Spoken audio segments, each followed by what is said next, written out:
The night Nora Callahan found the listing, she was sitting in a 2004 Civic in the Denton County Public Library parking lot, with the heater broken and $3.42 in her coat pocket. November 23rd. Cold enough that her breath fogged the cracked screen of her phone every time she exhaled, and she kept having to wipe it clear with the hem of her sleeve to see what she was looking at. The library had closed at 9. It was 11:18, and she was still parked under the one functioning light in the lot because darkness felt more dangerous when you were sleeping in your car, and she had learned over the past 2 months to manage fear the way you manage a budget when there is nothing in it. You find the one thing that costs nothing and you hold on to it. If you're enjoying this story so far, don't forget to hit the like button and subscribe. Drop a comment telling me where in the world you're watching from. I love hearing from you. She was 22 years old. She had a library card, half a sleeve of crackers on the passenger seat, a phone charger that only worked if she wedged the cord against the dashboard at a specific angle, and a list of 16 job applications she had submitted in the past 3 weeks, with 3 responses and 0 callbacks. The Civic had been her home since October 9th, when the landlord on Meadow Street changed the lock while she was at work. 65 days. She counted them because counting gave the days a shape, and things with shape were easier to carry than things without. She was not looking for anything in particular when she found it. She had been on the county website, following a link she had clicked by accident while trying to find the hours for a food pantry that was supposedly open on Saturdays. The link had taken her to the county tax auction page instead, and she started scrolling without thinking. The way you scroll when your eyes need somewhere to go that is not the condensation collecting on the inside of your windshield. The listing was near the bottom of the page. Harrow Point Lighthouse, Harrow Township, Michigan. County parcel number 44-017-1882. Structure, lighthouse and keeper's dwelling, circa 1887. Condition, condemned. Reason for auction, unpaid property taxes, 9 years outstanding. Assessed value, $0. Minimum bid, $6. $6. She read the line 4 times. $6. Not 600. Not 6,000. $6. The price of a meal she could not afford at a sit-down restaurant. The amount she had found once in the seat pocket of a coat she had not worn since August. The number that kept appearing in her life as proof that things could always be slightly worse or slightly better depending on which direction you were facing. She took a screenshot. She did not know why. It was not like she had $6 to spare on something impractical. It was not like a condemned lighthouse on a Michigan peninsula was a solution to anything. She took the screenshot the way you reach for something falling even when you know you will not catch it. Her thumb moved before she had finished thinking about it. She looked at the image the county had included, a black and white scan of an old photograph, probably from the 1950s judging by the quality. The lighthouse stood on a rocky point above what she assumed was Lake Superior, stone-built, roughly 60 feet tall, with a keeper's cottage attached at the base. The cottage had a pitched roof, a porch, and 4 windows facing the water. In the photograph, there was a small garden beside the cottage, and someone had planted roses along the south-facing wall. The roses were the only soft thing in the image. Everything else was granite and sky. The listing said the lighthouse had been automated in 1972, the keeper's dwelling vacant since. 52 years of nobody. The structure had been placed in county hands after the last private owner failed to pay taxes, and the county had been trying to shed it through 3 previous auction cycles. 0 bids. Nobody wanted a condemned lighthouse on a Michigan peninsula in November. Nora looked at the listing again. Then she looked at the crackers on the passenger seat. Then she looked at the library parking lot, the one working light, the cold glass of the windshield with her breath on it. She closed the auction page. She opened it again 20 minutes later. The question people had asked her most, in the 2 months since October, was why she did not have anyone to call. The question came from the woman at the shelter intake desk who told her the wait list was 14 weeks. From the pastor at the church on Verch Street who offered her a cot for 3 nights and apologized on the 4th morning. From Denny, the man she had met in the library one Tuesday afternoon who was 63 and had been unhoused for 2 years and who gave her a granola bar and a handwritten list of tips about which parking lots had bathroom access and which ones called the police by midnight. She never had a clean answer for any of them. The truth was long and had subplots. She had aged out of the foster system at 18 with $150, a garbage bag of clothes, and a caseworker who shook her hand the way you close a transaction. There was an apartment eventually, a shared one with a woman named Jess who waitressed at the same diner Nora worked at. Then Jess moved in with her boyfriend, and Nora could not cover the full rent alone, and the landlord on Meadow Street had been patient for exactly 2 months before he stopped being patient. There was no family to call, because family was a word Nora had always understood to mean something other people had, something she had watched through windows of placement homes since. She was 7 years old, and she had learned early not to press her face too close to the glass. She was not angry about it. Anger took energy she needed for other things. What she was, the only word that fit, was tired.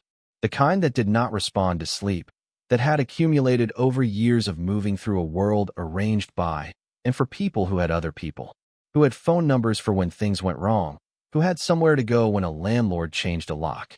The kind of tired that made a condemned lighthouse with a minimum bid of $6 feel, at 11:18 on a November night in a library parking lot, like something worth considering.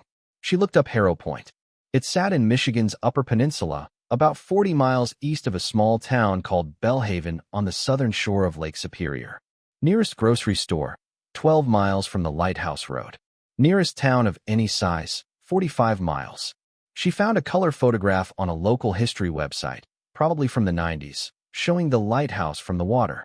More decrepit than the auction photo suggested. The keeper's cottage had lost half its porch railing. One window was boarded. The light tower showed above the tree lean, its white paint chalking off in long vertical strips, the stone showing through underneath. She found a hiking blog post from 2019 with a photograph of the access path. Overgrown, the blogger had written, "Passable in summer, possibly not in winter." The blogger had not specified what hard winter meant in degrees. She found no photographs of the interior. Nobody had been inside recently enough to take any. Nora put the phone down. She ate 3 crackers. She thought about $6. She had 7. She spent 5 days thinking about it. Not obsessively, not in the way that paralyzes, but in the background, the way a problem you have already made a decision about continues to run while you do other things. She thought about it while she did her laundry at the coin-op on Grover Street, while she used the library computers to apply for 2 more jobs she would not hear back from, while she sat in the Civic at night with her sleeping bag and her phone charger angled against the dash and the particular silence of a car that is not going anywhere. She thought about what it meant to own a place. She had never owned anything with walls. The Civic she owned, technically, though the title had her old address on Meadow Street, and that address no longer existed as a functioning part of her life. She owned the clothes in the back seat. She owned a box of crackers and a jar of peanut butter and a library card that expired in April. She owned a foster care file in a cabinet somewhere in the state system, presumably, though nobody had ever shown it to her. She had never owned a door that opened to a space that was hers. She thought about Harrow Point at night when the cold came through the Civic windows. Condemned was a legal designation. It meant the county had decided the structure could not be certified as safe for habitation by current standards. It did not mean the building was falling. It did not mean the walls were gone or the roof had come through. It meant paperwork. Paperwork was addressable if you had time and the willingness to stay somewhere uncomfortable while you addressed it, and she had both. She thought about the rose stalks along the south wall in the photograph. Someone had planted those. Someone had cared about that south-facing light. She thought about dead things that were dormant rather than finished, that were waiting under the cold for the conditions to change. She thought, what is the version of this where you play it safe and it works? She could not find one. The wait list for shelter was 14 weeks. The job she was applying for paid enough to cover a room in a shared house if she landed one within the month and if the landlord did not run a credit check, which they all did. She could not locate a version of playing it safe that did not involve another 65 days of parking lots and coin-op laundry and making herself smaller so that being homeless did not show in a way that made people uncomfortable. The condemned lighthouse was a terrible idea. She had established that. She kept coming back to the fact that terrible and practical were not always in opposition when you were starting from a particular kind of low. The county clerk confirmed the auction was still active by email the next morning. Still scheduled. Minimum bid still $6. 0 prior bids on this parcel. You would be the only bidder. She read the email 3 times on the library's public computer, printed it, folded it into her coat pocket. She drove to the bank and asked for 6 once. The teller, a young man with wire-rimmed glasses, counted them out without expression. She walked back to the car and sat there with $6 bills on the passenger seat for a long time. 65 days in a parking lot, and she had never felt more certain about anything. That should have alarmed her. It did not. She drove north the next Tuesday morning. The county administration building in Denton was a beige one-story structure that smelled like copy paper and old carpet. Nora arrived 30 minutes early and sat in the back of the conference room where the tax auction was held. About 12 people filled the seats, mostly men in practical coats, the kind of people who bought land the way other people bought furniture, a matter of use and value and knowing what you were getting. Nora wore the best coat she had, which was the only coat she had, and she looked like what she was. She sat straight anyway. The auctioneer was a woman in her 50s named Renata, who moved through properties the way a teacher moves through vocabulary words during a test. Steady, practiced, slightly bored. Agricultural parcels went first. A commercial lot in town. 2 residential foreclosures. Each one drew at least 2 bidders and quick, professional back and forth before a gavel came down. Then Renata read the Harrow listing. The room went quiet in a particular way. Not the quiet of attention, but the quiet of recognition, the kind that happens when something appears that everyone has already decided about. A man in a green jacket 2 rows ahead turned to the woman beside him and murmured something. The woman shook her head almost imperceptibly. Nora raised her paddle. $6, she said. Renata looked at her, not unkindly, but with the expression of someone making sure they had heard correctly. $6, Nora said again. Anyone else? The man in the green jacket turned in his seat and looked at her. He had the face of someone whose decisions had always had ground under them. It is condemned, he said, like he was doing her a favor. I know, she said. You cannot build on it. You cannot get a mortgage on it. The access road washes out every spring. She looked at him. I have $6. He turned back around. Renata's gavel came down. Sold.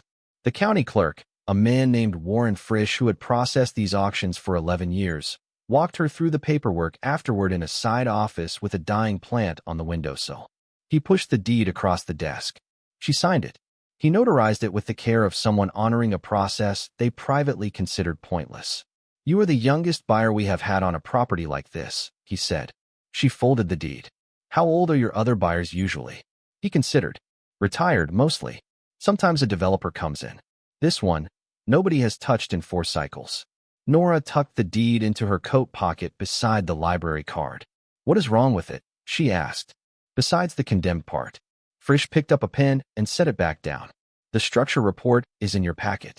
Honestly, nobody wants to deal with a lighthouse that remote. The road is bad. The building itself is a question mark. Nobody has done an internal assessment in 20 years.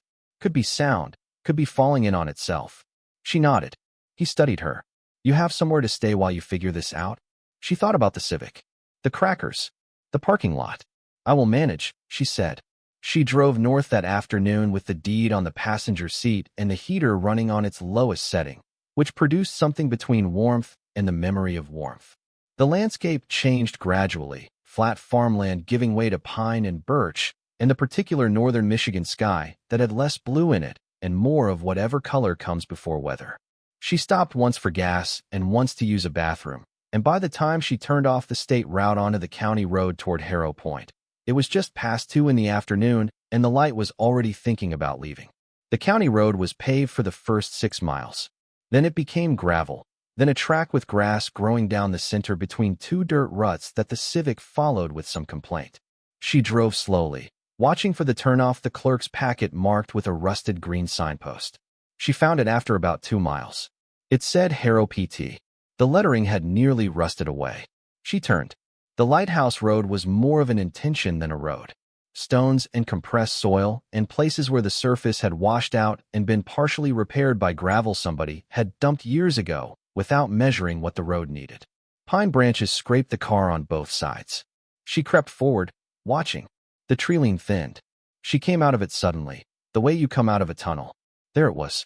The lighthouse stood on a point of land that jutted into Lake Superior about 300 feet ahead of her. The road ended in a flat gravel area that had once served as a parking space. Beyond it, a short path led to the keeper's cottage, and beyond the cottage, the tower rose. 60 feet of white-painted stone with the paint coming off in sheets. A black lantern room at the top behind glass that was intact but dark. The sky above the lake was the color of pewter. The water moved rough and gray, pushing against the rocks at the base of the point with the unhurried force of something that had been doing this for a long time.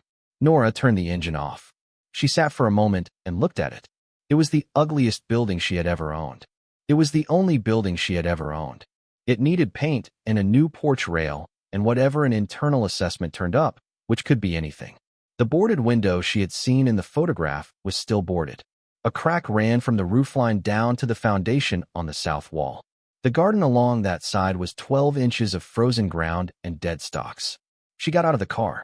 The wind off the lake hit her immediately, the kind of cold that was not just temperature but force, that pushed through the coat and kept going. She stood with her hands in her pockets and looked at the lighthouse for a long minute.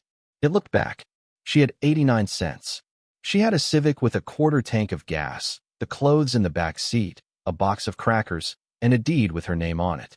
She picked up her bag and walked toward the cottage. The front door was locked with a padlock rusted into itself over many winters.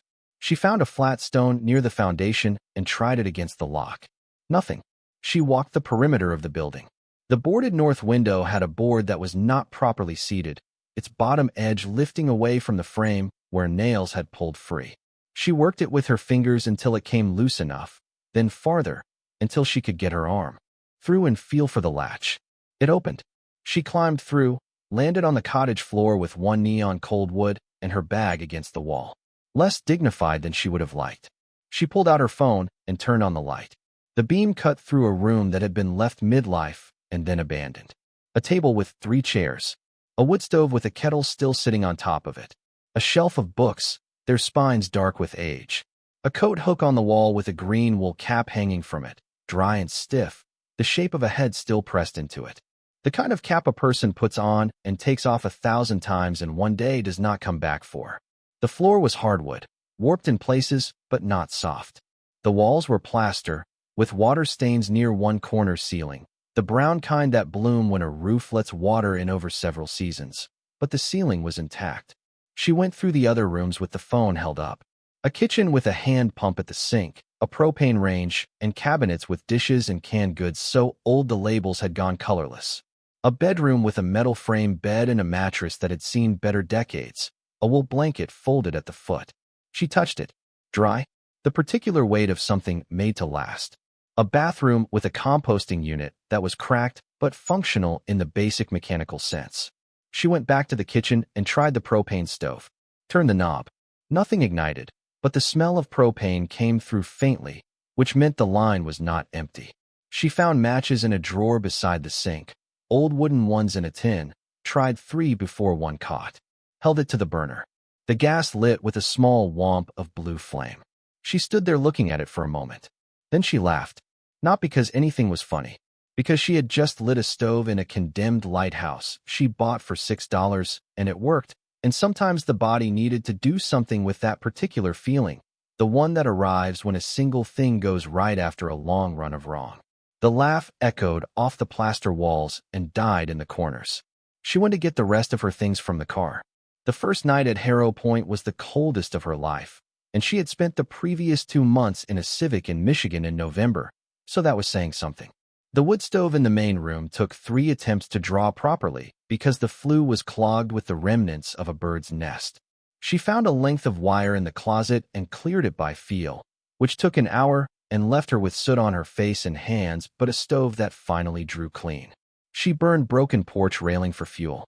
The pieces were dry enough to catch, and she carried them inside in 3 trips and sat on the floor near the stove with her sleeping bag from the Civic wrapped around her shoulders, the propane stove in the kitchen running low for additional warmth. She ate crackers and peanut butter from a jar she had kept in the back seat.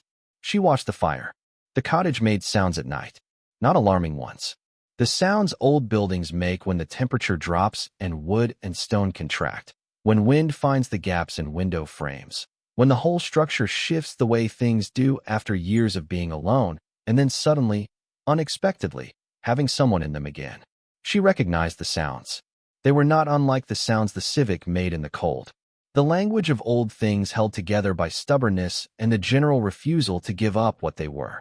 She slept on the metal bed frame with the wool blanket and her sleeping bag stacked on top. Not warm, but not the kind of cold that kept her awake.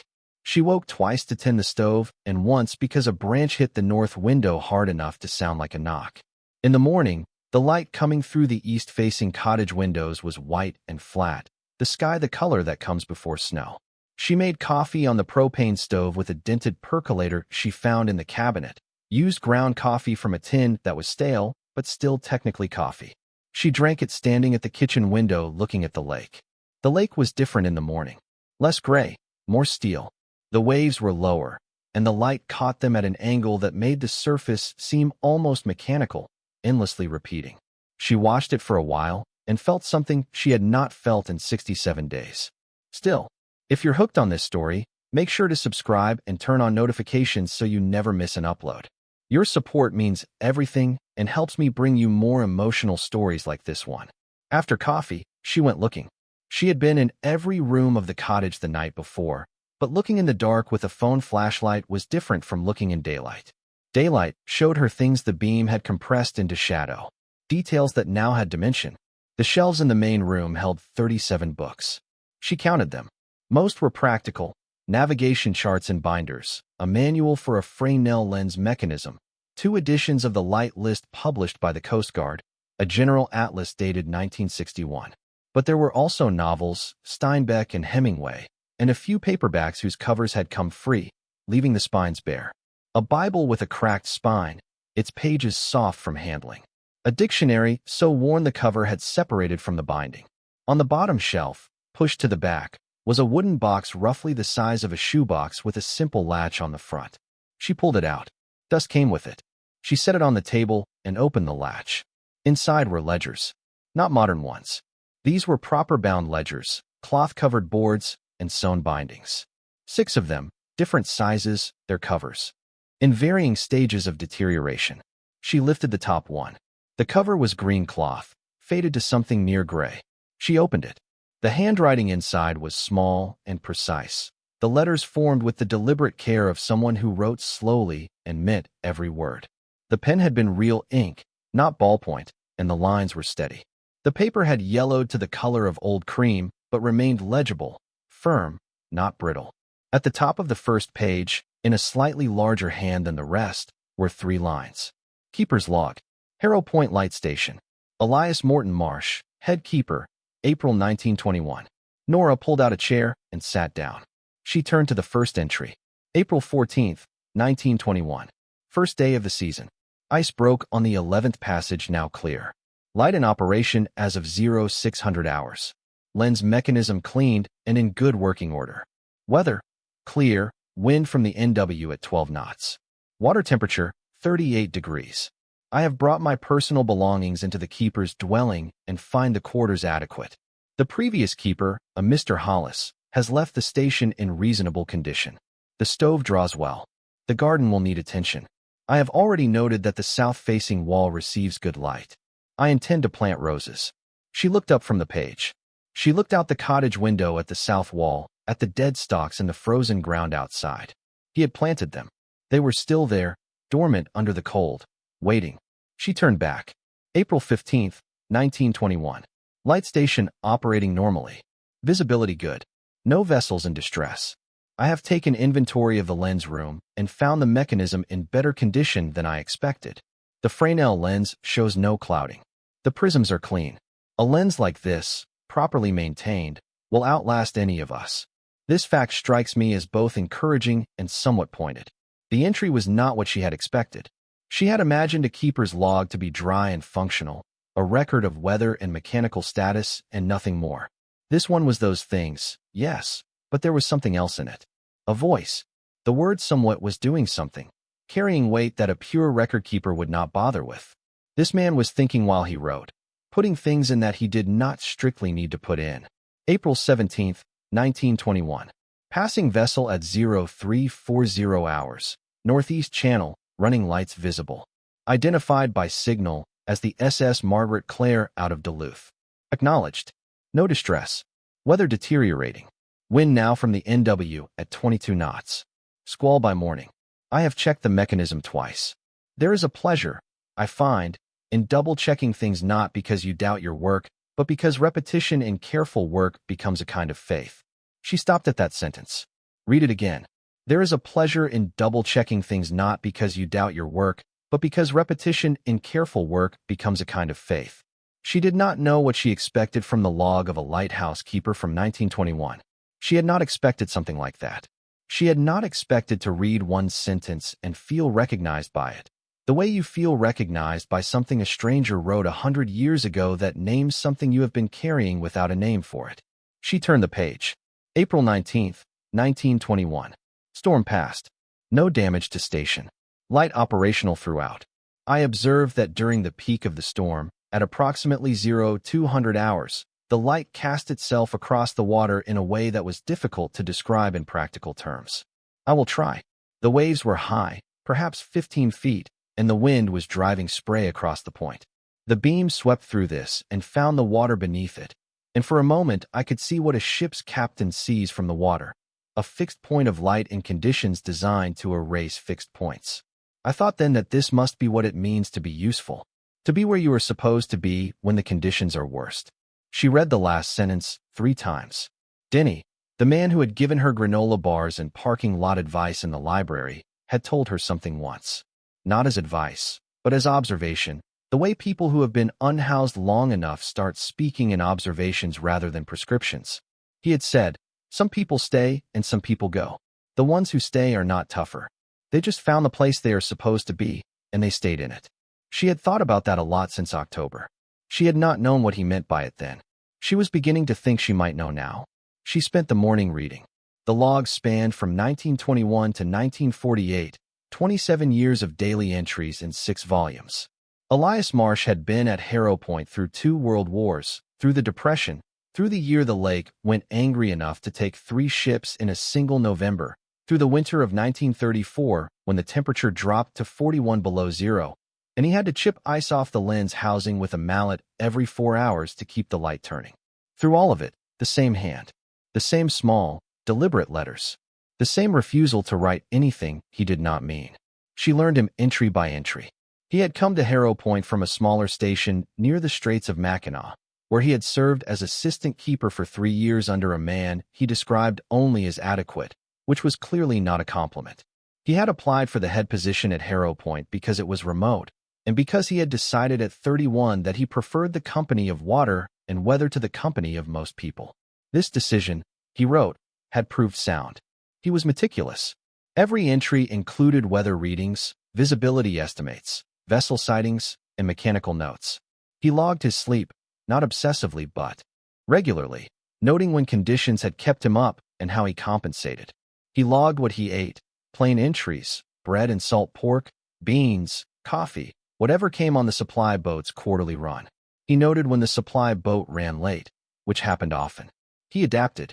He figured things out. He was, she recognized, a person who had learned to exist at the edge of the ordinary supply chain and manage anyway. He had opinions about equipment, particularly the lens, which he wrote about with something close to reverence, about weather systems and the particular behavior of Lake Superior in November, which he considered finer and more serious than any of the other Great Lakes, which he had visited and found too mild for the kind of work he respected, about the Lighthouse Services bureaucracy, which he addressed in the measured language of a man who needed his position but was not going to pretend things were fine when they were not. He noted in June of 1923 that an inspector had spent 45 minutes at the station, found nothing wrong, and left without once complimenting the garden, which was at its peak and had required considerable effort. She laughed at that, really laughed, the sound of it unexpected in the empty room. He had visitors. The supply boat captain, a man named Vickers, appeared in the logs repeatedly and seemed to be the closest thing Marsh had to a friend, judging by entries that mentioned him. They played cards. Marsh noted who won without apparent shame about either outcome. A cousin visited once in August of 1929 and stayed 3 days and was described as fine company, though Marsh added that 3 days was probably the correct duration for any visit to an isolated lighthouse, for the sake of both parties. There was a woman. She first appeared in a September 1926 entry, noted simply as H, arrived by the supply boat, intending to spend the autumn sketching. H was an artist from Chicago who had wanted to see the point from the waterside, and Marsh had met her at the dock and given her the tour he gave nobody, because the station was not technically open to visitors and Vickers had brought her without warning. She had come back the next day, and the next. The entries that mentioned H were different from the others in a way Nora could feel before she could name. They were the same handwriting, the same precision, but they had more to them. More light in them was the phrase that came to her, which she knew was imprecise but could not improve on.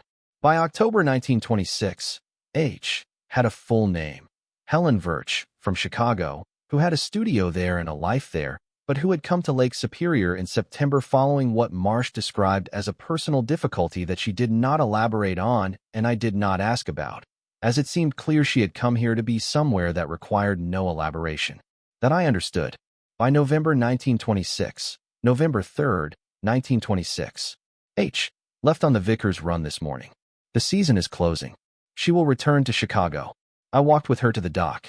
The lake was rougher than I would have liked for a crossing, but Vickers was easy about it, and the Margaret Clare made a calm run. I watched until the boat rounded the point and went out of view. I then returned to the station and checked the mechanism, twice. Not because I had any reason to, but because I did not know what else to do with my hands. Nora sat with that entry for a while. By the time she reached the third ledger, she had lost track of the hour. The flat white morning had become a flat white afternoon without much transition. The wood stove had burned low and she added 3 more pieces of porch railing without taking her eyes off the page. The coffee was long cold. She had not eaten since the crackers that morning. The third ledger covered 1931 through 1937. The Depression was in it the way weather was in it, not as a central subject, but as a constant condition. Supply runs came less regularly. The budget for station materials was cut twice. Marsh noted this without complaint, managing the reduction the way he managed everything, by adjusting. He extended the lamp oil supply by calibrating burn times more precisely. He grew more of his own food. The roses kept blooming, he noted in several entries, with no apparent regard for economic conditions. Robert Koss arrived in June of 1934 as newly appointed assistant keeper. The entries about him were brief at first and then, over the course of the summer, grew warmer in their particular way. He was competent, Marsh noted initially. Then, he learns quickly, which is better than competent because competence can be taught, but quickness has to be its own. Then, by August 14, 1934, Koss has started planting along the north wall. Vegetables, which is practical, and sunflowers, which I did not expect, and now find that I cannot object to. He says they attract bees, and bees are useful. This is true. I did not say so immediately, but I told him this evening that the sunflowers were a reasonable choice. He seemed pleased. I found that I was pleased by this also.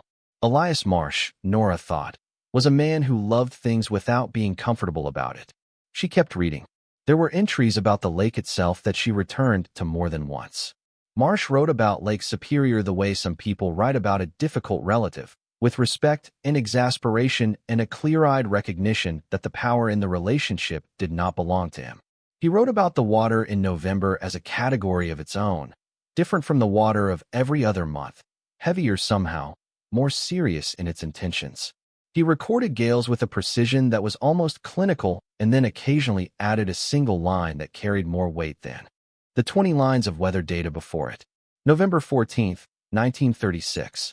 The storm that arrived this morning is not the kind that can be prepared for in any final sense. You can check the mechanism, which I have. You can bank the fire, which I have. You can accept that the lake will do what it will do and that your function in the middle of it is to remain where you are and keep the light turning. I have found, over 15 years at this station, that this is the entirety of the work. Not the maintenance, not the paperwork, not the quarterly supply runs.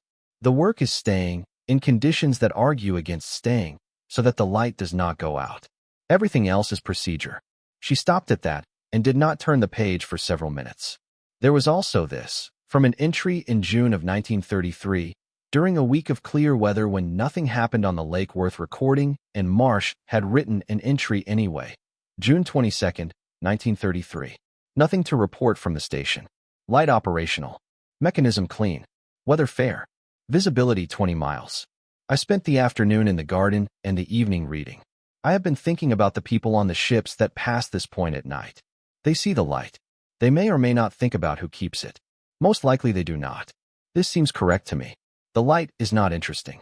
The light is not a personality.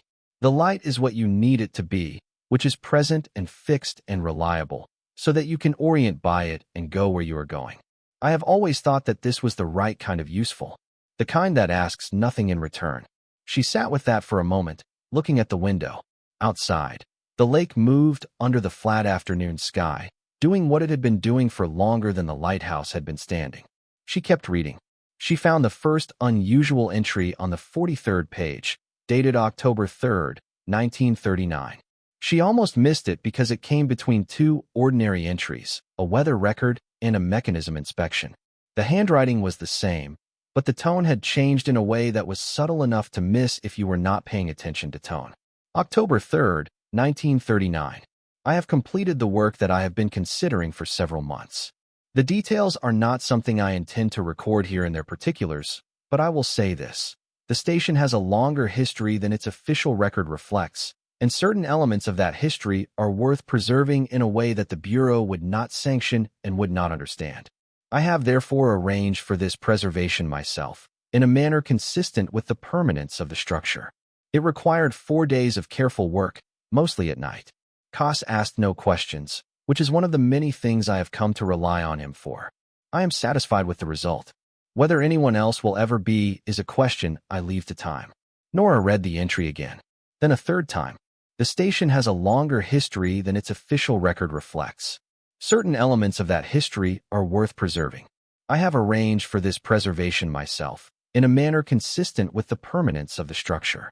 She set the ledger on the table and looked at the cottage around her. The walls, plaster over lath over stone. The floor, hardwood over joists over the original stone foundation. The ceiling above her. 60 feet of light tower attached to the north side of the cottage, stone built in 1887, solid enough to have stood through 137 winters. Consistent with the permanence of the structure. Her pulse was doing something careful. Not racing. Something slower and more measured. The thing that happens when a thought arrives too large to respond to quickly. She picked the ledger back up. October 4th, 1939. Normal operations. Weather clear. Wind NW at 8 knots. Mechanism inspected. All in order. H. Sent a letter. She is well. As if the previous entry had never happened. As if Marsh had said what he needed to say and closed the door and returned to the ordinary business of keeping the light. She flipped forward. October 14th, 1939. I have been thinking about what a record is for. A log like this one is meant to be a factual account, a document of conditions and events relevant to the function of the station. I have always written it that way. But I am 60 years old. Koss will eventually take this station for his own, if the Bureau sees sense. And I find myself wanting to leave him something more than weather readings. She turned the page. October 15th, 1939. Perhaps this. Every stone in this structure was chosen and placed by a person. The original builders selected each stone for its fitness. Fit means the right shape for the right position. Not perfect in itself. Right for where it goes. I have always found this to be a useful frame for most questions. She scanned forward, looking for more. November 8th, 1939. The winter is coming on. I have checked the mechanism. I have banked the fire. I have put away the tools from the autumn work and noted their location in a separate document, the nature of which I will leave to whoever comes after me to discover if they are the kind of person who looks carefully enough to find it. Nora stopped. Whoever comes after me. If they are the kind of person who looks carefully enough to find it. The cottage was very still around her. The wind off the lake moved against the windows. The stove ticked. Outside, the white afternoon light was going flat toward gray. She looked at the wooden box that had held the ledgers. She had pulled all 6 out, but the box was deeper than she had thought. Looking at it now, there was more depth than 6 ledgers required. She looked at the base of the box. A leather portfolio was wedged flat beneath where the ledgers had been, pressed against the bottom, easy to miss if you were not looking for it, because she had not been looking for it, and she had not seen it. She reached in and pulled it out. The portfolio was tied with a piece of string that had gone dry and stiff with age. She worked the knot carefully. Inside was a single folded sheet of heavy paper and, With it, a smaller envelope, sealed. The folded sheet was a hand-drawn diagram, a floor plan, 2 rooms, the cottage main room and what she recognized as the base of the light tower, the ground floor storage room below the stairs. The diagram was precise. Measurements were written in Marsh's handwriting along each wall, and in 2 places, marked with a small X and a notation, she had to tilt the page toward the window light to read something else. The notation beside the first X, in the main cottage room, read, "Beneath the north hearth, 3rd stone from left." The notation beside the second X, at the base of the tower room, read, "See envelope." She set the diagram down. She picked up the sealed envelope. It was addressed, in Marsh's hand, to no one. Not blank. It read, "To whoever finds this place when they need it." She turned it over in her hands. The wax seal had dried and cracked, but held. She pressed her thumb against it gently, feeling the impression beneath the wax. She tilted the envelope toward the window light. The shape pressed into the wax was a lighthouse. She sat with that for a moment. The care of it. A man who had been alone enough and deliberate enough to press the shape of his lighthouse into the wax of an envelope addressed to nobody, for whenever whoever needed it finally arrived. She thought about the November 1939 entry. If they're the kind of person who looks carefully enough to find it. She thought she might be that person. You had to be a specific kind of patient, or a specific kind of desperate, or both, to sit in a condemned cottage in November and read 80 years of someone else's careful handwriting from the beginning, word by word, without skipping anything. She thought that was probably the test, though she was not certain Elias Marsh had intended it as one, or whether intention mattered when the result was the same. The stove had burned low. She should add wood. She needed to eat something. She needed to think about water and heat and the practical reality of being 22 years old and the only person at a condemned lighthouse on a November point above Lake Superior with 89 cents, a $6 deed, and a diagram with 2 X marks on it. She set the envelope carefully in the center of the table. She stood, her joints stiff from hours in the chair. She walked to the wood stove and rebuilt the fire, adding 3 pieces of railing and watching the flame catch and settle. She stood with her hands held out to the heat and looked across the main room at the north hearth. The fireplace she had not used. Stone-built, a wide hearth, a simple mantel. She had noticed it the night before, but had no wood to spare for a second fire. She had not looked at it closely. She looked at it now.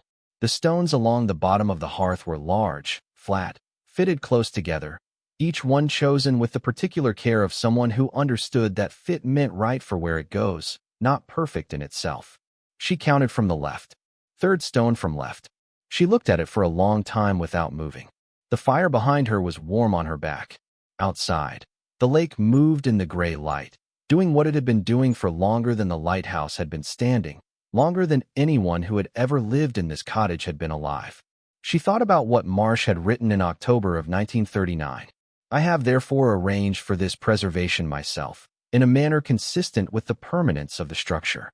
It required 4 days of careful work, mostly at night. 4 days of careful work, mostly at night. So Koss would not see, or would not be asked to know the details of. So the bureau inspector who came every few years and spent 45 minutes checking boxes would not notice. So it would simply be part of the structure, part of the permanence, part of the stone that would outlast everyone who had ever stood in this room. She thought about what the station's longer history might mean. She had assumed at first that Marsh was talking about the human history of the place, the keepers who had preceded him, the decades of light kept through storms that had no names in the record books. That was one kind of history worth preserving. But the particular care of the diagram, the specificity of the X marks, the sealed envelope addressed to nobody and to whoever, that was something else. That was not the preservation of memory. That was the preservation of something physical, something with a location. 3rd stone from left. She walked back to the table and picked up the sealed envelope. She turned it over once more. The lighthouse pressed in wax. The address to nobody. The weight of it in her hand.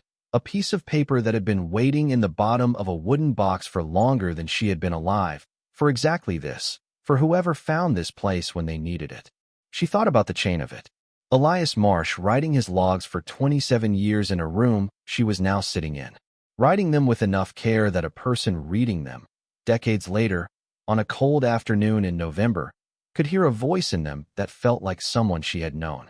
sealing an envelope and pressing his lighthouse into the wax, and putting it at the bottom of a box for the eventual arrival of whoever was patient and desperate enough to look all the way to the bottom.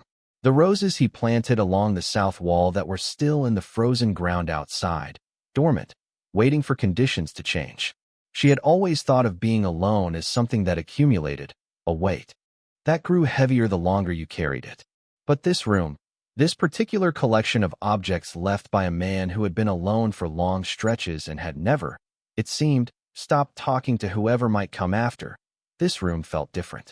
It felt like the opposite of the silence she had been living in. It felt like a conversation started by someone who was not there. She slid her thumb under the flap and opened it. Her hands were steady. That seemed right, somehow, for this particular moment in this particular room with its wood stove, and its coat hook, and its 37 books, and its 60 years of someone else's careful thinking left behind for her to find. The letter inside the envelope was 2 pages, written on the same heavy stock as the outer paper, folded twice.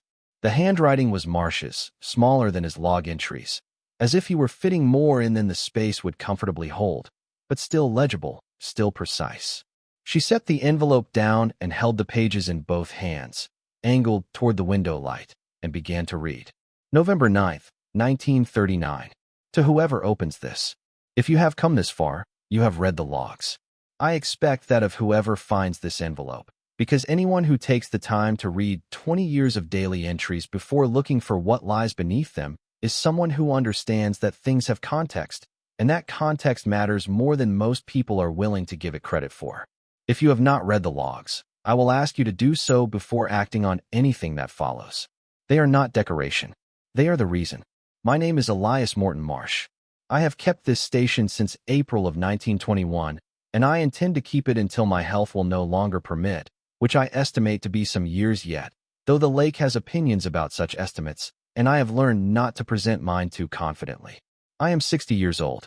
I am writing this in November, which is the only month at Harrow Point where you have enough darkness and enough quiet to think through something as large as what I am about to tell you.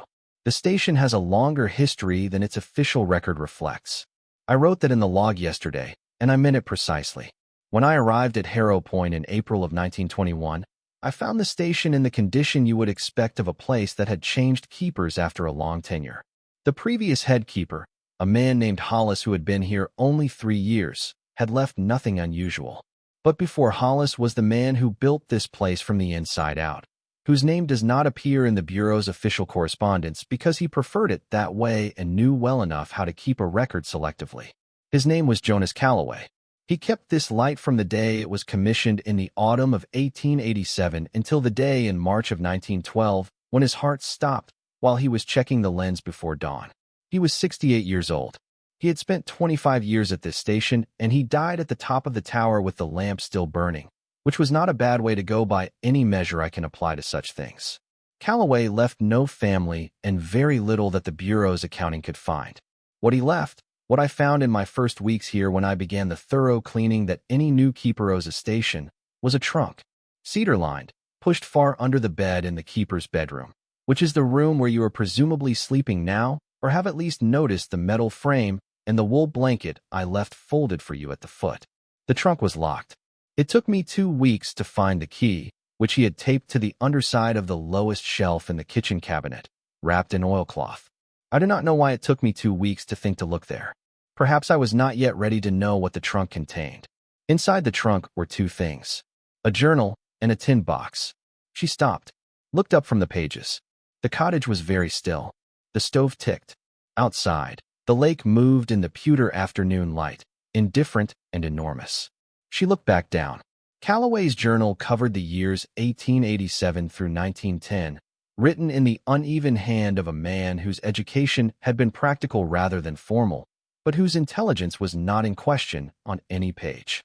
It documented, in the same way my own logs document conditions and operations and events, the daily life of a lighthouse keeper on a remote point of Lake Superior. Most of it was ordinary. Some of it was not. In November of 1884, 3 years before the lighthouse was built and before Calloway arrived, a vessel called the Annabelle Forsyth wrecked off Harrow Point in a gale. She was a Canadian merchant bark out of Thunder Bay, carrying dry goods and equipment bound for Duluth, and she struck the outer rocks in the dark without a light to warn her. 14 men were on her manifest. The accounts in the Thunder Bay papers gave the wreck 2 column inches. There were no survivors. She was not, the papers reported, carrying anything of particular value. The cargo manifest submitted to Customs listed general merchandise. What the Customs manifest did not list, because it had been arranged carefully not to, was a secondary shipment for 112 British gold sovereigns belonging to a mining concern in the Keweenaw Peninsula, payment for a season's labor, carried in a locked strongbox in the captain's cabin. The sovereigns were not reported as part of the wreck because reporting them would have required explaining why they were not on the manifest, and the men responsible for that omission were still alive and preferred to remain so without complications. The strongbox went down with the ship. Calloway had been living on the point for 2 years before the lighthouse was commissioned, working a small homestead and fishing when the weather allowed. He had watched the Annabelle Forsyth go down from the shore. He had searched for survivors in his rowboat and found none. He had also, over the following 2 years, become intimately familiar with the wreck site, which lay in approximately 35 feet of water off the outer rocks, accessible in calm weather from a small boat with the right equipment and sufficient determination. Calloway was a determined man. He recovered the strongbox in the summer of 1886, 2 years of patient effort, working alone, telling no one. The coins were inside, all 412 of them. If you're enjoying this story so far, don't forget to hit the like button and subscribe. Drop a comment telling me where in the world you're watching from. I love hearing from you. Nora set the pages on the table. She sat for a moment and looked at the north hearth. Then she looked at the pages. Then she picked them up again. He kept them, Marsh's letter continued. Kept them for 25 years and told no one, which I think was not greed on his part, but uncertainty. He was not a man who trusted institutions, based on everything I could read in his journals, and reporting the coins would have required trusting several of them at once. So he kept them. He kept them, and he kept the light, and he tended the garden, and he noted the wreck site in his private journal, and he watched the seasons turn, and eventually his heart stopped, and the coin stayed in the cedar trunk, which stayed under the bed, which waited 25 years for me to find the key in the cabinet. The tin box inside the trunk contained a smaller collection, instruments. Calloway had been, before his lighthouse years, an officer on merchant vessels, and he had spent that career accumulating the tools of his trade. A chronometer in a fitted mahogany case, English-made, from the 1870s, its mechanism still working when I wounded in 1921. 2 sextants, brass, one of them engraved with the name of a ship I recognized from historical records as a vessel of some significance in the commercial history of the lakes. A compass in a gimbaled case, silver-fitted. Several sets of nautical charts, hand-drawn on linen, covering Lake Superior with a precision that predated the first systematic survey of the lake's depth, which means they show what the men who sailed before survey data existed thought the lake looked like, which is not the same as what it actually looks like, but is its own kind of record. One set of the charts appears to have been drawn by hand during the 1860s. I am not an appraiser.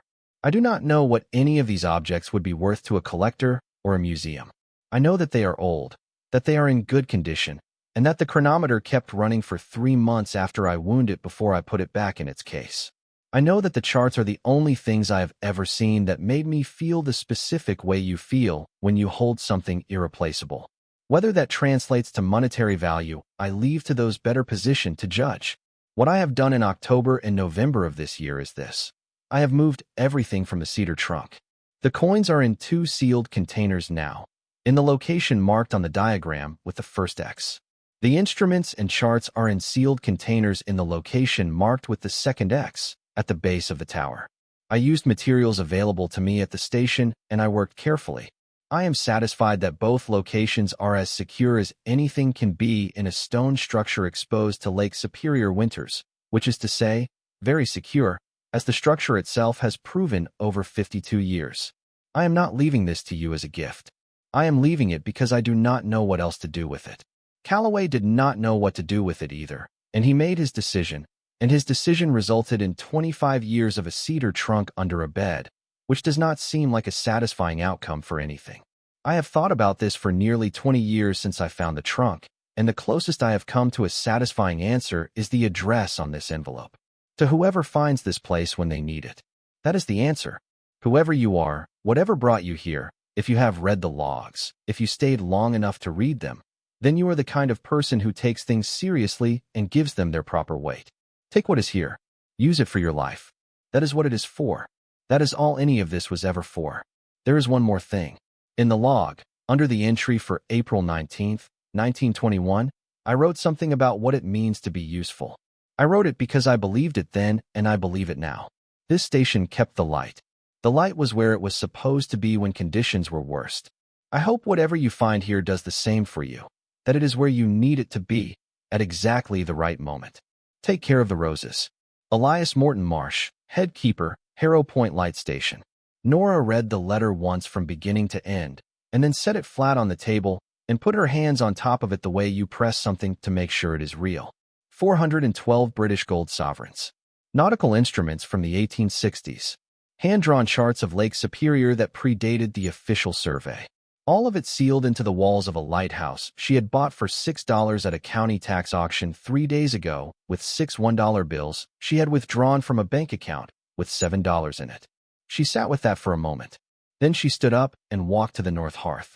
The hearth was stone from floor to mantel, a wide opening with a blackened interior above the firebox. She had not used it. She knelt on the floor in front of it and looked at the course of stones along the bottom, the hearthstone proper, the flat stones fitted close along. The base where the firebox met the floor. She counted from the left. 1, 2, 3. The third stone was larger than the others, roughly 14 inches across, and set slightly lower than its neighbors. She ran her finger along the mortar joint around it. The mortar was not original. That was visible now that she was looking for it. The color was slightly different, lighter, the texture smoother, the work of a careful hand trying to match something old but not quite achieving it, as you would not quite achieve it if you were working alone at night, trying not to make noise. She pressed the stone. Nothing. She tried pressing different edges. She felt for gaps with her fingernails. Nothing gave. She looked around the room. In the kitchen, she found a butter knife in the drawer with the matches. She brought it back to the hearth and worked the blade into the mortar joint on the left side of the stone, pressing carefully. The mortar was hard, but not stone hard. It crumbled at the edge. She worked around the joint, patient, not forcing, the way Marsh had written about double-checking things. She worked for 20 minutes before the stone shifted. Just slightly. Just enough. She got her fingers under the edge and pulled. The stone was heavy, much heavier than its size suggested, and it came forward in 2 tries, scraping against the stones on either side. She set it on the floor beside her. Behind it was a space roughly 12 inches deep and 20 inches wide, formed by the gap between the outer hearthstone and the stone foundation wall behind it. In the space were 2 objects wrapped in oilcloth, the cloth tied with cord that had stiffened over 85 years into something close to wire. She lifted the first one, heavier than she expected. She carried it to the table and set it down and undid the cord carefully, unrolling the oilcloth slowly.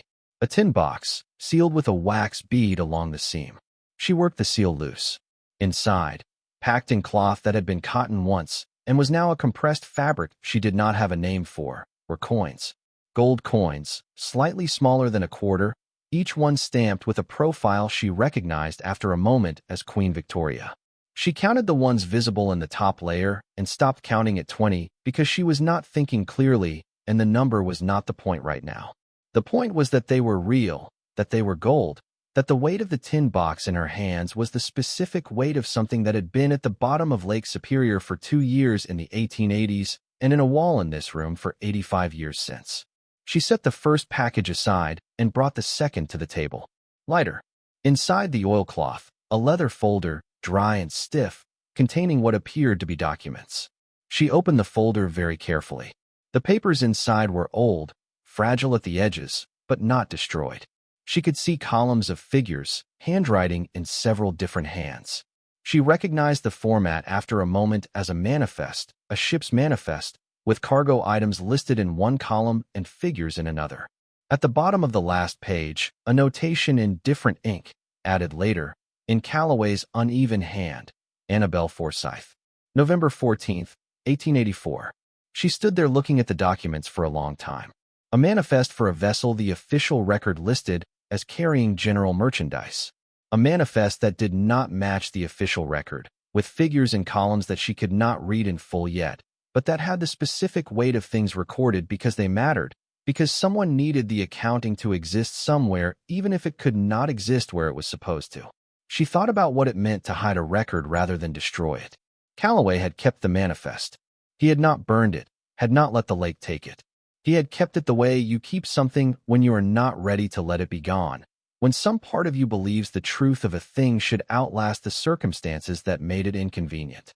She thought that was, in its way, the same impulse that had made Marsh write his logs the way he did, with the care of someone who believed records served the future rather than the present. Calloway and Marsh had never met. They had lived in the same rooms, kept the same light, and believed, apparently, in the same things. Then she repacked both bundles as carefully as she had found them, carried them back to the hearth, and returned them to the space behind the third stone. She set the stone back in place. She would not leave them on the table, not until she understood what she was dealing with. She wanted to get the diagram. The second X was marked in the tower room, which she had not yet entered. The lighthouse tower attached to the north end of the cottage through a heavy door she had noticed but had not opened. She brought the diagram and her phone and pushed the door open now. The room at the base of the tower was circular, the original stone walls rising to the underside of the first staircase landing above. It smelled of cold stone and old lamp oil and time. A set of metal stairs, cast iron with a slight patina of rust, spiraled upward in a tight helix. Along the curved walls were metal shelves, some empty, some holding maintenance supplies, cans of rust treatment, coils of electrical wiring from when the light was automated in 1972, a folded tarpaulin, a toolkit. The floor was stone, the same granite as the outer walls. She consulted the diagram. The second X was marked at the base of the wall directly opposite the door from the cottage. She walked to that section of wall and looked at it. Stone, the same as the rest. She looked more carefully. There, low on the wall, at knee height. A section of stone that Marsh had rebuilt, more carefully than the hearthstone repair, more closely matched in color and texture, but with the same slight tell. The mortar joint was fractionally wider on 3 sides than it was on the 4th, the consistent quarter-inch that you get when you are cutting a stone to fit a space rather than selecting a stone that fits naturally. She had seen that tell 100 times in photographs of historic masonry work. She had seen it once in person, at a restoration project she had worked a single day on before the crew lead decided she did not have enough experience. She had paid attention that day. She worked on this section for longer than the hearthstone. 3 stones here, not one, forming a panel roughly 2 feet wide and 18 inches tall. She used the butter knife and a flathead screwdriver from the toolkit on the shelf. She worked patiently, the way Marsh would have, she thought. The way you worked when you understood that the result was worth the time and that rushing made mistakes. If you're hooked on this story, make sure to subscribe and turn on notifications so you never miss an upload. Your support means everything and helps me bring you more emotional stories like this one. The 3 stones came out in order, left to right, and what was behind them was deeper than the hearthstone cache. The space extended a full 2 feet into the wall, and it held 4 packages. 3 wrapped in oilcloth like the ones from the hearth. 1 in a wooden box, a flat rectangular case, the kind designed to hold a specific object at a specific angle and keep it from moving. She brought each package to the tower room floor, working by phone flashlight, and opened them there. The first oilcloth package held coins. More gold sovereigns, the same Victorian profile, packed with the same careful cloth cushioning. She did not count them. She could see there were more than in the hearthstone cache, significantly more. The second oilcloth package held the charts. She unwrapped them slowly, each fold of the oilcloth deliberate, and spread the first one flat on the floor of the tower room, kneeling over it with her phone light held at an angle. The chart was drawn on linen, the lines faded to brown, the lettering in a cursive English hand that she had to work at to read. It showed Lake Superior, the whole lake, in a view that was recognizably accurate in some areas and conspicuously wrong in others. The depth soundings were numerous, hundreds of small notations in a hand so fine she needed to hold the phone close to read the numbers. Along the southern shore, near the area that would now correspond to Harrow Point, she could see a cluster of soundings grouped tightly, The kind of clustering you got when someone had measured the same area many times and wanted the record to be thorough. There was a notation in the margin, Harrow Shoal, November 1863, a name she did not recognize. She unrolled the second chart, careful not to tear the edges. This one showed the straits, the connection between Superior and Huron, drawn at a larger scale with more detail. More annotations. Dates ranging from 1861 to 1869. At the bottom, in a different hand from the main text, a single line, surveyed by order of the Lighthouse Board. The surveys that these charts predated, the ones that had made them obsolete when accurate data became available, had been conducted in the late 1870s and 1880s. That meant these charts were drawn in the decade before accurate survey data existed. That meant they were what navigators had worked from when they had nothing better. That meant they were records of what men believed the lake looked like when they were sailing it on faith and experience rather than documented depth data. Records of the knowledge of the time, imperfect, superseded, and for exactly those reasons irreplaceable as documents of what knowing had looked like before the lake gave up its measurements. A museum archivist would understand that immediately. She understood it now, kneeling on cold stone in the base of a lighthouse tower. And the understanding arrived not as a number, but as the specific weight of something that should not be destroyed, that had survived because Callaway had not destroyed it, that had survived because Marsh had sealed it into a wall, that had survived because she had bought a condemned lighthouse for $6 and read 27 years of someone's handwriting before she looked for what was underneath. She sat back on her heels. The tower room was cold, the stone floor pulling the warmth from her knees. She was aware of being tired in a way that had nothing to do with sleep, the specific fatigue of a mind that had been moving fast through large territory and needed a moment before it moved again. She let herself have the moment. She sat on the cold stone and looked at the charts spread on the floor around her and let the size of what she was looking at settle into its actual shape rather than the compressed shape of urgency. She was not an appraiser. She did not know what any of this was worth. She did not have a number in her head for a hand-drawn 1863 navigational chart of Lake Superior or for 400-plus British gold sovereigns recovered from a shipwreck in 1886. She did not know what a functioning marine chronometer from the 1870s would sell for to a museum or a collector or anyone else. She did not have the framework for it. She had lived her entire life in a framework where $6 was a meaningful amount of money and $7 was a comfortable margin above it. She opened the wooden box last. The chronometer was inside, in a mahogany case with a brass hinge, on a gimbaled mount that kept it level regardless of how the box was held. She opened the case carefully. The face was white enamel, the numerals Roman, the second hand stopped at a position. She could not determine without knowing when it had last been wound. The mechanism was clean. No corrosion visible on any surface she could see. She did not wind it. She did not touch the mechanism. She closed the case and set the box down gently, the way you set down something you have been trusted with. The third oilcloth package, the last one, held the second and third sextants and the compass in its silver-fitted case. She opened the compass case and held it up. The needle swung once, twice, and settled north. Still working. 85 years behind a wall in a lighthouse on Lake Superior, and it still knew which direction it was pointing. She stayed on her knees on the cold stone floor holding the open compass case for a long time. She was not thinking about value. She was thinking about a man named Jonas Callaway who had rowed out to a wreck site in a small boat in the summer of 1886 and done what most people in his position would not have done, which was go back. Not once, but many times, over 2 summers, alone, until the strongbox was up, who had then looked at what he had and not known what to do with it, and had spent 25 years living with that uncertainty in this same stone room until his heart stopped at the top of the tower. She was thinking about Marsh arriving in 1921 and finding the trunk and the key behind it, finding the coins and the instruments and the journal that explained them, and sitting with it for nearly 2 decades before he decided to build it into the wall and write the letter and seal it with the shape of the lighthouse pressed into wax, and trust whoever came next. 2 men who had stood in the same room she was standing in, who had held the same uncertainty she was holding, and had each resolved it in the only way they could. Callaway by keeping it close, Marsh by passing it forward. She was the forward.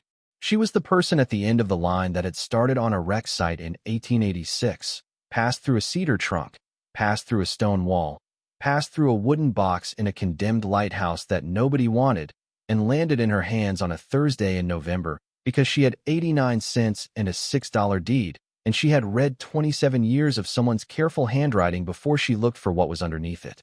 She closed the compass case. She set it down gently on the stone floor beside the sextants and the chronometer in its mahogany box. She sat on the cold stone floor of the tower room for a long time. The phone light hummed in her hand. Outside, the wind had picked up, pushing against the tower with a sound that was low and constant, the voice of a Michigan November over open water. The iron stairs above her curved upward into darkness, the lamp room at the top dark for 52 years, the lens still there according to Marsh's logs, cleaned and covered when the automation went in, waiting in the dark the way everything in this lighthouse seemed to wait. She looked at the objects spread around her on the floor. 412 British gold sovereigns in 2 caches. 3 pre-survey hand-drawn charts of Lake Superior. A marine chronometer in a mahogany case. 2 sextants. A silver-fitted compass. The manifest of the Annabelle Forsyth with Callaway's notation at the bottom. And somewhere in the wreck site off the outer rocks, 35 feet below the surface, the rest of the Annabelle Forsyth herself. She took photographs of everything. Careful ones, multiple angles, with the phone held steady. She photographed the objects individually and together. She photographed the wall cavity. She photographed the hearthstone cache and the cavity behind it. She photographed the diagram, the letter, the pages of Marsh's final log entries. She did all of this before she repacked everything, before she replaced every stone and pressed the mortar back into place as best she could. She worked for 2 hours. She did not rush. When she was done, the cottage looked the way it had looked when she arrived. The north hearth unlit, the tower door closed, the wooden box with 6 logbooks on the shelf, the kitchen with its old fixtures and its surviving propane stove. Nothing to look at, nothing to see. The kind of ordinary that a careful man had constructed over 4 days of nighttime work in 1939, and that she had spent 2 hours reconstructing for herself. She needed to know what she had. She knew she needed to know that before she did anything else, before she told anyone, before she made a single decision about a single thing. She had seen enough in her 22 years of navigating systems and institutions and people with authority over her life to understand that information traveled in directions you did not always choose, and that the value of a thing depended entirely on who was doing the valuing and under what conditions. She needed to know first. She could not know from here. She also knew, sitting on the cold floor of the tower room with the lamp out and the wind against the stone and the objects of Callaway's long secret around her, that knowing would not make this simple. Nothing about her situation was simple. She was 22 years old. She had no income, no credit, no professional references, no history of property ownership or financial stability of any kind. She owned a condemned lighthouse. She had, potentially, found inside that lighthouse a collection of historic objects with significant monetary value. The space between those two facts, between what she had found and what she could actually do with it, was not a space she could cross alone or quickly or without help from people she had not yet identified. But she had been in spaces like that before. Not this wide, not with stakes like these. But the fundamental geometry of it, the feeling of standing at a distance from something you needed and not knowing the path across, that was not unfamiliar. She had learned to cross such spaces by identifying the first step rather than the whole route. One step, taken carefully, and then the next one. The first step was the internet. She checked the propane. Enough left for 2 more days of cooking if she was careful. She banked the wood stove with the last of the porch railing pieces she had brought inside. She put her coat on, put the letter and the diagram in the inside pocket close to her body, checked her phone. 31% battery. She picked up the car keys. She drove to Belhaven. The road was easier in daylight than it had been the day before. The gravel track was rough but passable, the pine branches less alarming at a slower speed.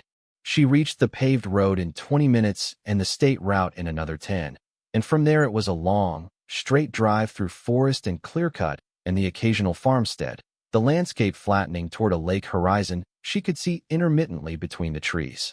Belhaven was a small town of the specific kind that Lake Superior's southern shore produced, a core of brick commercial buildings from the 19th century when the timber economy had made such things possible, surrounded by decades of practical additions that made no architectural claims. A diner, a gas station, a hardware store, a post office, a bar with a name she did not register, a medical clinic open 2 days a week. She drove through the main street slowly and found the library, a small white building with a sign that gave its hours as Monday through Friday, 9 to 5. She noted, as she parked, that 2 men in the hardware store doorway watched the Civic pull in. Small towns in November had limited new material, and a 2004 Civic with Denton County plates was new material. She did not rush. She locked the car, walked to the library door, and went in without looking back at the hardware store. The Belhaven Public Library had 4 computers along the south wall, 2 of which were in use by teenagers who were not doing homework. The librarian was a woman in her 60s named, according to the placard on her desk, Ruth Gaines, who had the look of someone who had been managing small budgets and smaller resources for a long time and had made peace with both. Nora got a guest login from Ruth without having to explain much beyond that she was new to the area and needed to do some research. She sat at the end computer and typed for 2 hours. She started with what she knew. British gold sovereigns, Victorian era. The sovereign had been a standard gold coin of the British Empire from the early 19th century through the First World War, worth £1 sterling, containing 7.32 grams of 917 fine gold. The gold value of a single Victorian-era sovereign at current prices was approximately $480. 412 coins, roughly $197,000 in metal value alone. But numismatic value, the value to a collector based on date, mint mark, condition, and rarity of specific issues, could be significantly higher depending on the coins. She had not examined the dates closely enough. She needed to. She found a forum for coin collectors with an active thread about Victorian sovereigns. The thread was long and technical, and she read through it carefully, noting the dates that commanded premiums. An 1879 sovereign with a specific mint mark had sold at auction the prior year for $620. An 1887 Jubilee head issue had sold for over $900. She did not know which dates Callaway's coins were. The range mattered enormously. $200,000 was one number. $500,000 was another. She wrote both on the receipt. She searched for marine chronometers, 1870s, English. She found auction records. She found one comparable piece that had sold through a maritime auction house in London 18 months prior. A Dent chronometer, circa 1872, in original mahogany case, in working order, sold for £34,000. She looked at the conversion. $43,000, American, for one chronometer. Marsh's letter had described the Harrow point chronometer as English-made from the 1870s, mechanism functional when wound. If it was a comparable piece in comparable condition, the range was similar. She sat back from the screen. She searched for pre-survey navigational charts of Lake Superior. She found a reference in a Great Lakes history journal, a brief article about a set of linen charts from the 1860s that had been donated to the Smithsonian Institution's maritime collection. The article described the charts as invaluable primary source documents and noted that comparable pieces in private hands had sold at maritime auction for sums ranging from $20,000 to over $100,000 depending on condition, provenance, and the specificity of the surveys represented. She stared at the screen for a moment. Then she searched for the Annabelle Forsyth. The ship appeared in 3 sources. A digitized newspaper archive from the Thunder Bay Weekly, November 1884, 2-column inches as Marsh had described. Bark Annabelle Forsyth, lost with all hands off the American shore of Lake Superior, cause unknown, cargo listed as general merchandise. A footnote in a 1952 self-published history of Lake Superior shipping disasters, which mentioned the Forsyth briefly as one of several vessels lost in the storms of November 1884, no further detail. And a message board thread on a recreational diving forum, dated 11 years ago, in which a diver described exploring what he believed to be the wreck site of an unidentified 19th-century bark off a rocky point in the Upper Peninsula, in approximately 35 feet of water, accessible in calm weather. He had posted 2 photographs. The hull timbers in the photographs were intact. Nora looked at the photographs for a long time. Then she logged off the computer and sat at the library table with her hands flat on the surface. She was not yet thinking about money in the way that money is usually thought about. She was thinking about the coins in the wall and the charts on the floor and the compass needle that still knew north. She was thinking about Elias Marsh, 60 years old in November of 1939, sealing things into a stone wall because he did not know what else to do with them, and because whoever came after him would need them, and he was, at his core, a man who kept the light on when the conditions argued against it. She was thinking about what she needed to do next, which was find someone who knew what they were looking at. A professional. Someone with the expertise to assess what she had found before she made any decision about any of it. Someone who would not immediately call the county or the state or anyone else who might have opinions about a 22-year-old woman living in a condemned lighthouse who had found several hundred Victorian-era gold coins in the wall. She went back to the computer and searched for maritime historians in Michigan. She found a name attached to a university in the Upper Peninsula, a professor of Great Lakes history who had published 3 books on the subject and who ran a program documenting historic shipwrecks in Michigan waters. His faculty page listed an email address and an office phone. She wrote both down on the back of an old receipt she found in her coat pocket. She also found a maritime auction house based in Chicago that specialized in nautical antiques and instruments, with a contact form on their website for consignment inquiries. She photographed the screen with her phone. She did not contact either of them yet. She needed to think first. She needed to go back to the lighthouse and think. She sat at the table for a few more minutes and looked at the numbers she had written on the back of the receipt. They did not seem real. Numbers rarely did until you sat with them long enough for the zeros to settle into proportion. She had grown up in a world where money was accounted in small denominations, where the difference between $13 and $17 in a weekly budget was the difference between a problem and a manageable problem. The number she had written at the bottom of the receipt, a rough and conservative estimate of what she might be holding if the coin dates were reasonable and the instruments were comparable to auction records she had found, had 4 digits before the first comma. She drew a line under it and looked at it. Then she crossed out the estimate and wrote, "Verify everything first." That was the right order. That was the only order that made sense when you did not trust the numbers you were looking at, because you had never in your life been in a position to look at numbers like that. On her way out, she stopped at the librarian's desk. Ruth Gaines looked up. "You the one who bought the old lighthouse?" Ruth said, without preamble. Nora looked at her. Word travels fast.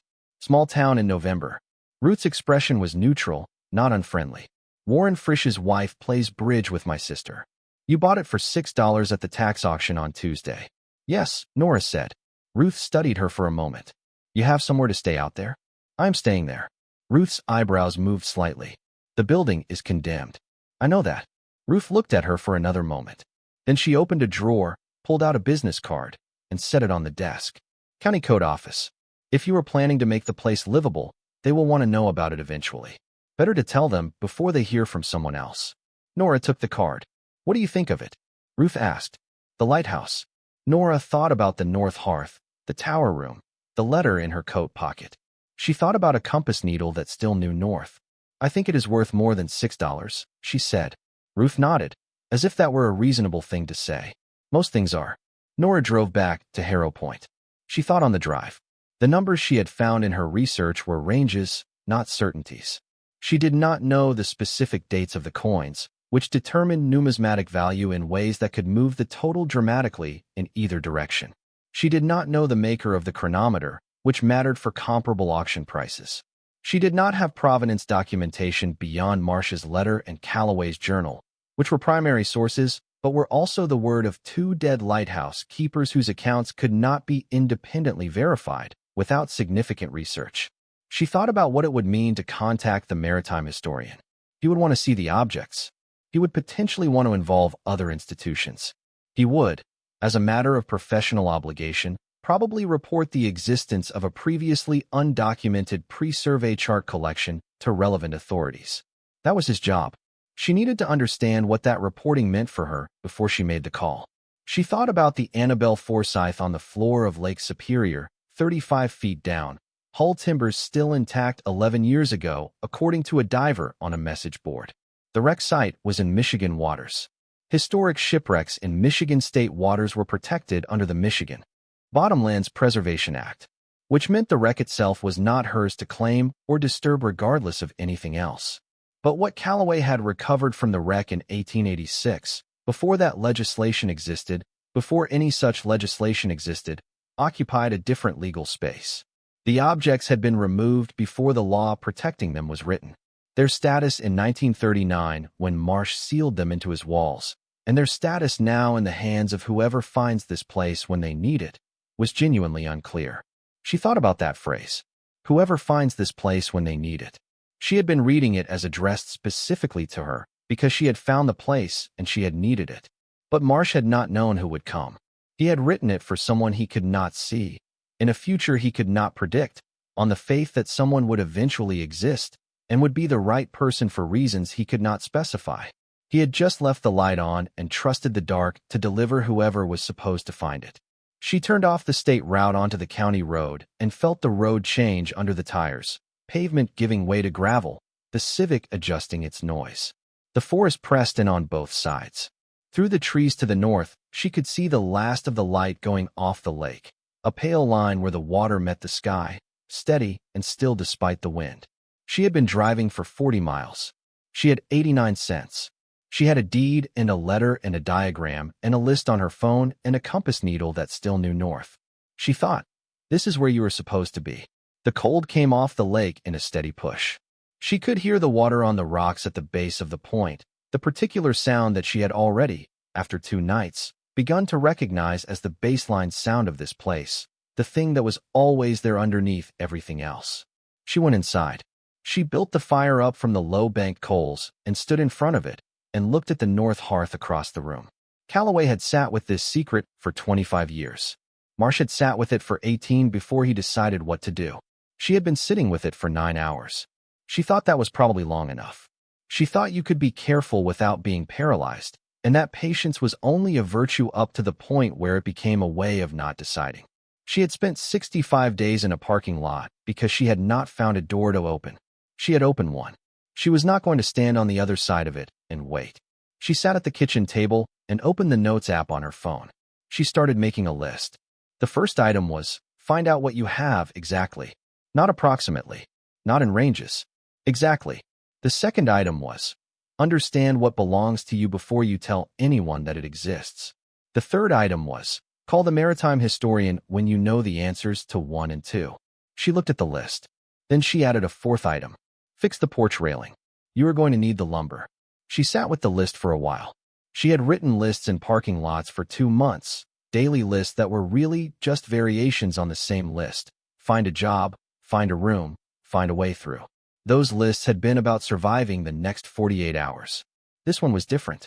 This one was about something larger and had a longer horizon and would require her to make decisions she did not yet have the information to make well. She needed to be careful. She was 22 years old, and she had been careful her entire life out of necessity. Careful in the way that people who have no safety net learn to be careful, watching every step because there was nobody positioned to catch her if she misjudged one. Being careful had kept her alive and functional through 65 days in a Civic and $150 at 18 and every placement home before that. She was not going to stop being careful now. She was just going to aim it at something bigger. She looked at the wood stove. She looked at the north hearth across the room, the third stone from the left, the plain face of it giving nothing away.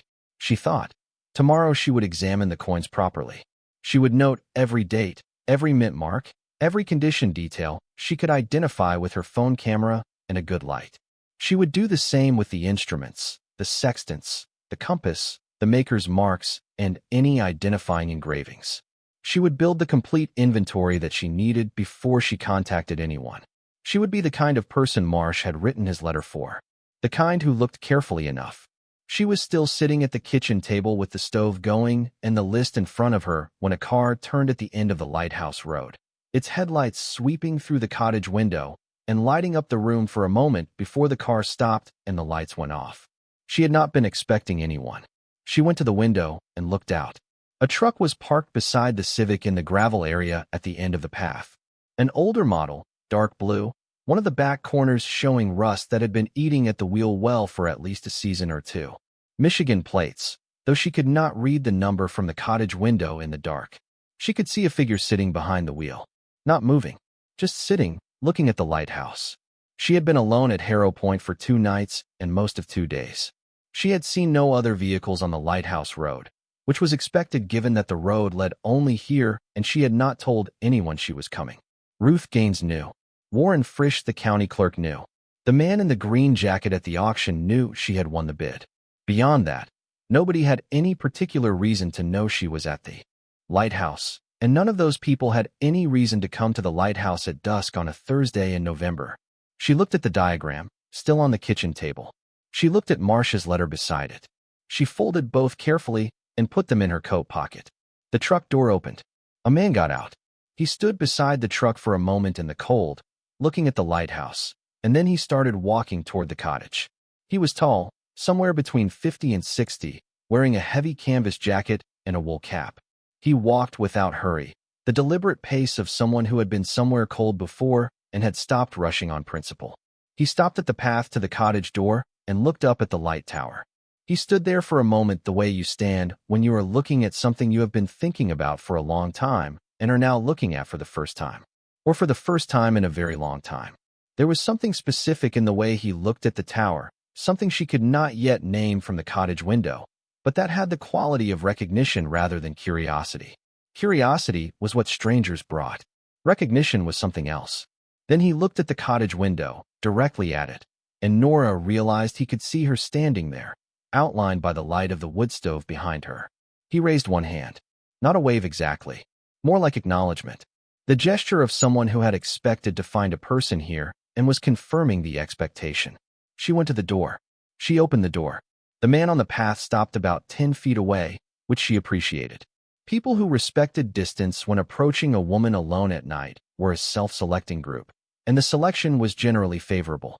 He was somewhere between 55 and 60, tall, with a canvas jacket worn enough to be a working garment rather than an aesthetic one, and a wool cap pushed back from a face that had spent considerable time outdoors in northern Michigan weather.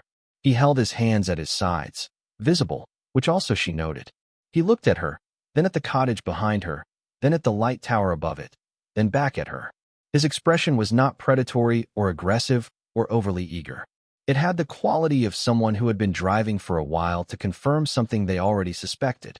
"My name is Daniel Voss," he said. "I teach Great Lakes history at Northern Michigan University. Ruth Gaines called me this afternoon. She said someone bought the Harrow Point Lighthouse and had been researching a 19th century shipwreck at the library. I have been researching the same shipwreck for 15 years. Nora looked at him for a moment. She thought about the diagram in her coat pocket.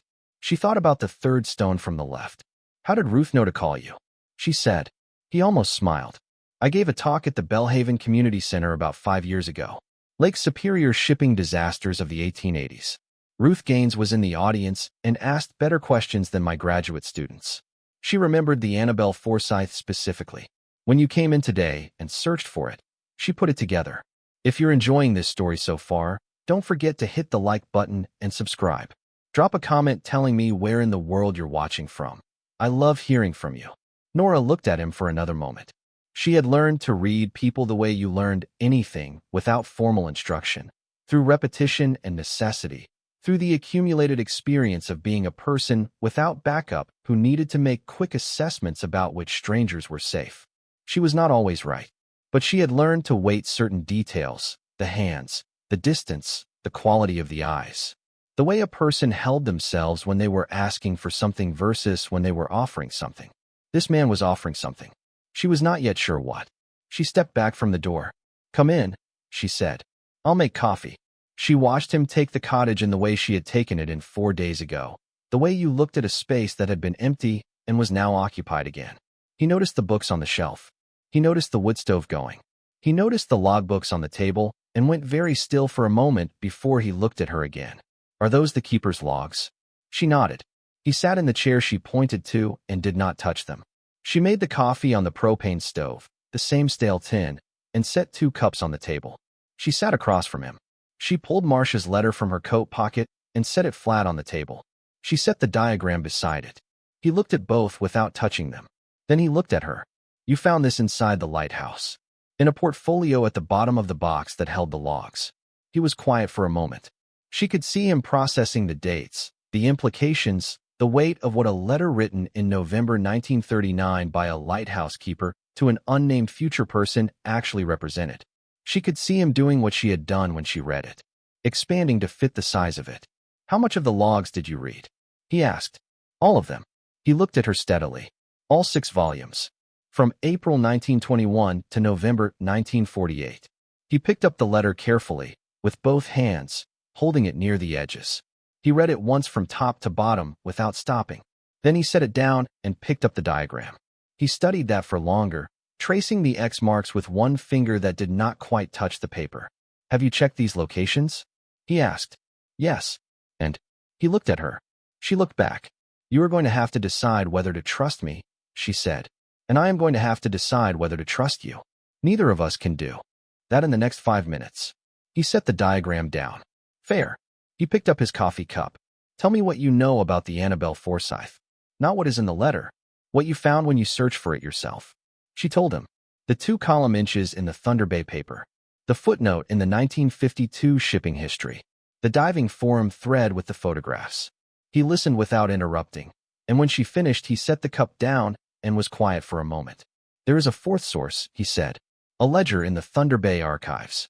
A customs ledger from November 1884 that has a supplemental page in a different hand from the main entries. The supplement is a list of items not on the official manifest. The handwriting matches a customs official who was dismissed from his post in January of 1885 for unspecified irregularities. The ledger has been in the archives since 1952 and nobody has connected it to the Forsyth specifically because the supplemental page does not name the vessel. I connected it 14 years ago when I found a reference to the dismissal in the Thunder Bay Weekly archives from the same period. I have been trying to prove the connection since." Nora looked at him. "The supplemental list," she said. "Does it include gold sovereigns?" He looked back at her. 412. Recorded in the ledger as payroll shipment, unmanifested per arrangement with the consignee. They sat with that for a moment. She refilled the coffee cups. "I am going to show you something," she said.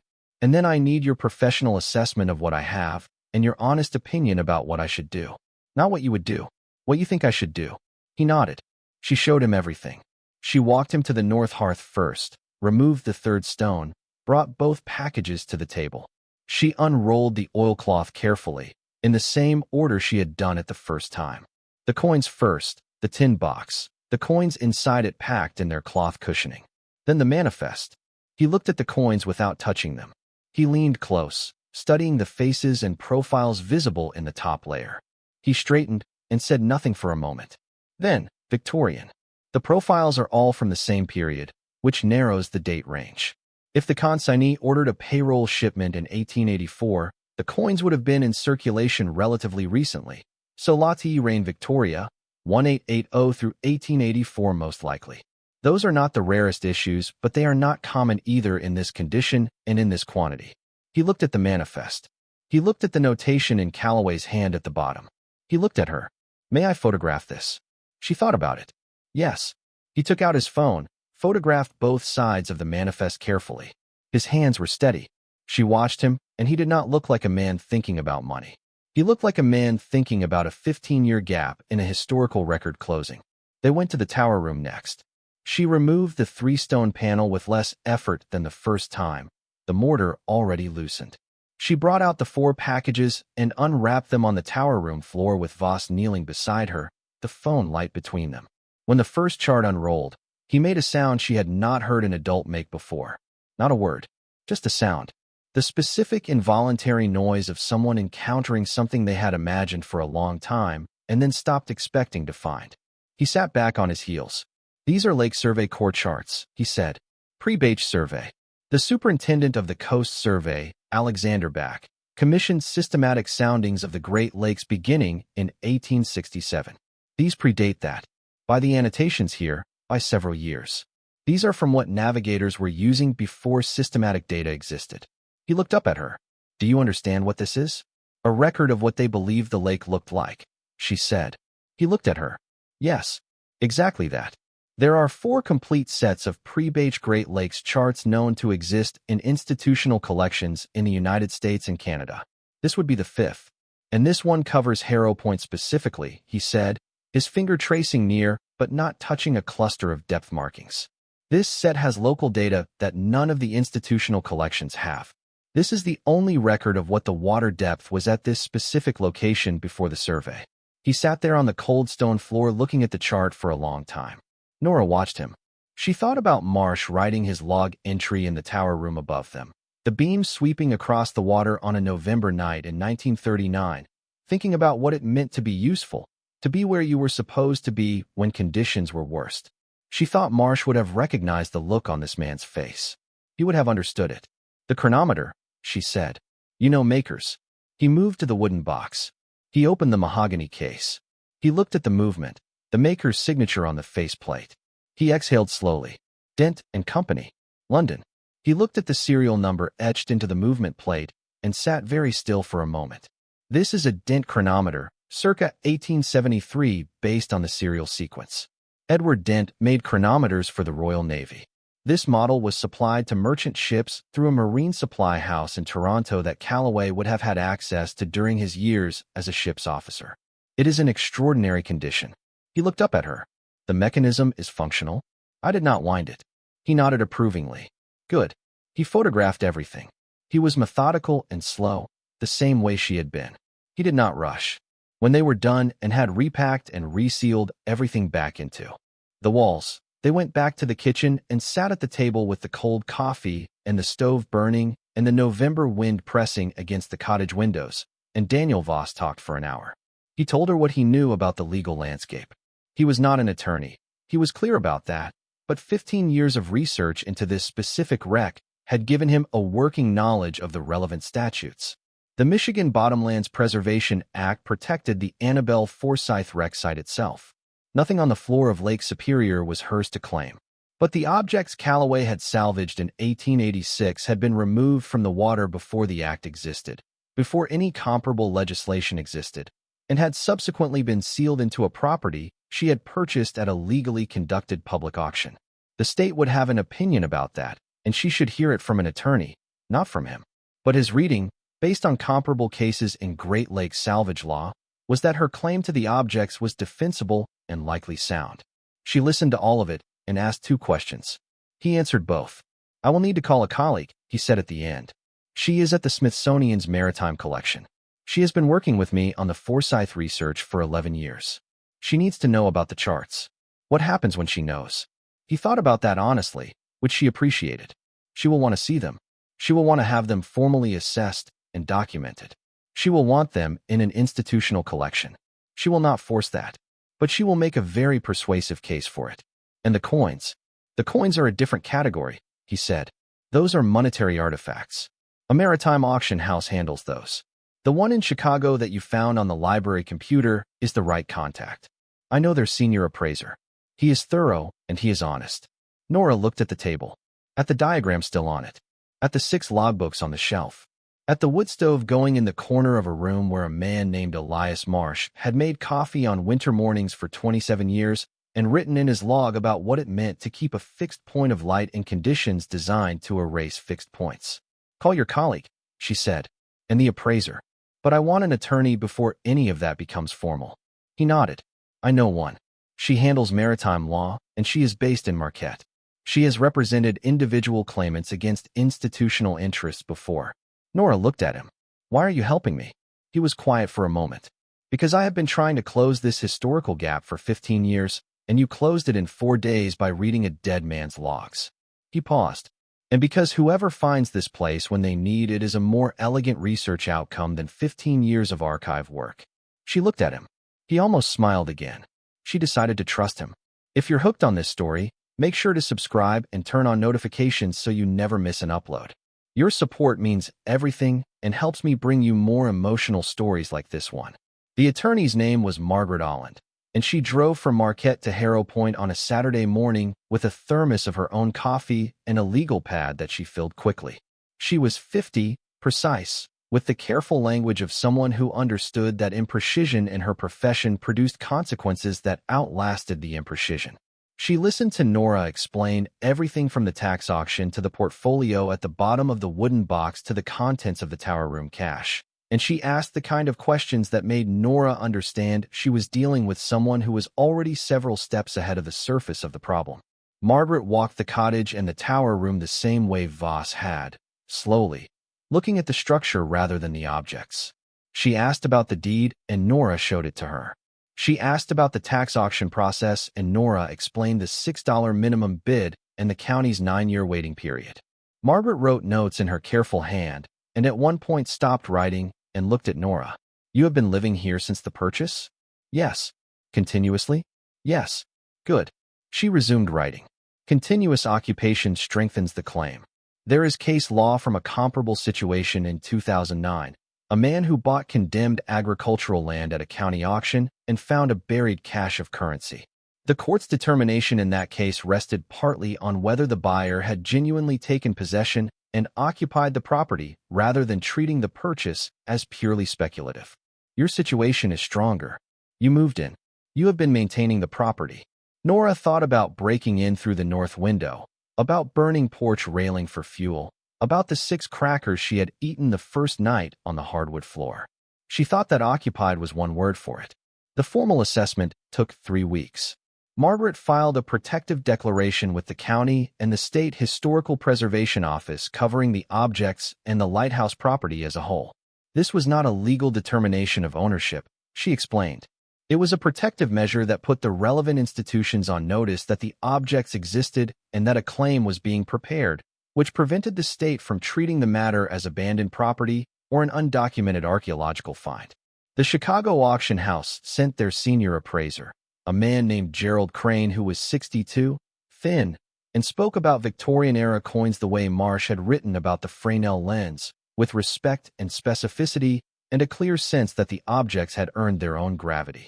He examined each coin, under a loupe, noted every date, mint mark, and condition grade in a notebook he kept in a jacket pocket, and took 3 hours over 2 visits to complete his assessment. 412 British gold sovereigns, he reported, ranging from 1879 to 1884. The distribution by date was favorable. 47 coins were 1879 issues with a Melbourne mint mark, which in their condition commanded significant numismatic premiums. 91 were 1,884 issues in near-fine condition. The remainder were mixed dates and conditions. His estimated sale range for the complete lot was $430,000 at the conservative end and $680,000 at the optimistic end, depending on market conditions at the time of sale. He recommended patience. The market for Victorian sovereigns in bulk quantity was active and would absorb a lot of this size without suppressing prices if the auction was managed properly. Nora wrote the numbers on a piece of paper and then folded the paper and put it in her coat pocket and did not look at it again for 3 days. Voss's colleague from the Smithsonian, a woman named Dr. Patricia Reyes who ran the Maritime Cartography Collection, arrived by plane to Marquette and drove to Harrow Point on a cold December morning with a portable humidity sensor and a set of archival gloves that she put on before she touched anything. She spent 4 hours with the charts. She spoke to Nora at the end of that time with the particular combination of professional restraint and barely suppressed excitement that characterized, Nora was coming to understand, the specific register of academics encountering material evidence of things they had only previously argued about from secondary sources. The charts were from at least 2 separate surveying expeditions, Reyes said. One appeared to be late 1850s based on the annotation style. The other, 1863 to 1865.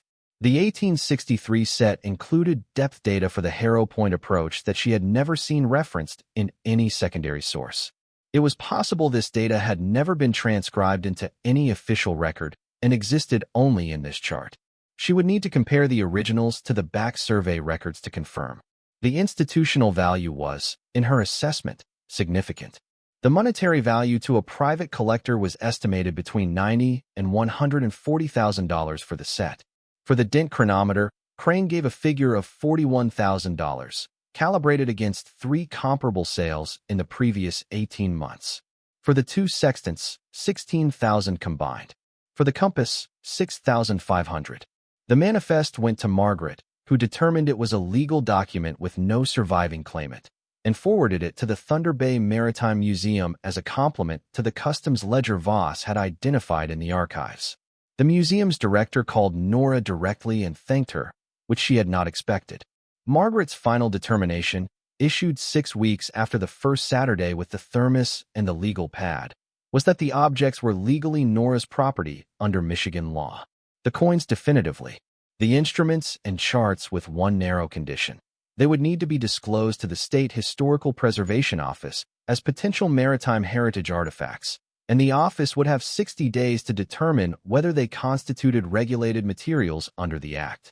After 63 days and 2 formal reviews, the office's determination was that the objects, having been removed from state waters before the relevant legislation existed and subsequently held as personal property sealed within a private structure, did not fall under the regulatory framework of the Act. They were Nora's. She called Margaret from the cottage when she got the decision by email, standing at the kitchen window looking at the lake. Margaret told her the determination was in line with her expectation and that she should now proceed with the auction and donation decisions she had been planning.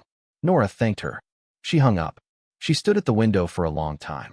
The lake was the same as it had been every morning she had looked at it, gray in the flat winter light, moving steadily against the rocks at the base of the point. The same water that had held the Annabelle Forsyth on its floor for 140 years, hull timbers intact, a diving forum photograph from 11 years ago showing what endured. The same water that Marsh had watched from this window on winter mornings while he made coffee and wrote in his log and thought about what it meant to be useful. She thought about calling someone. She did not have many people to call. She thought about Denny, the man from the library who had given her granola bars and parking lot advice. She did not have his number. She thought about Ruth Gaines, who did have her number now and had used it twice since November, once to check in and once to pass along a message from Daniel Voss. She called nobody. She made coffee and sat at the table and let the decision settle into its actual shape. Word had gotten to Belhaven before Margaret's email arrived. These things happened in small towns regardless of intention. Crane the appraiser had stayed at the only motel in Belhaven for 2 nights, and he was not a discreet man by temperament, though he had not said anything specific. Voss had been seen driving the Lighthouse Road twice.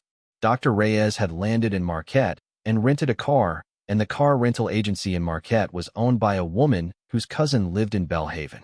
By the time the formal legal determination was issued, the general shape of the story was known in Belhaven without its specific details, and the specific details began filling in over the following weeks through the particular mechanism of small-town information exchange that had no equivalent in cities because cities were too large for the network to function properly.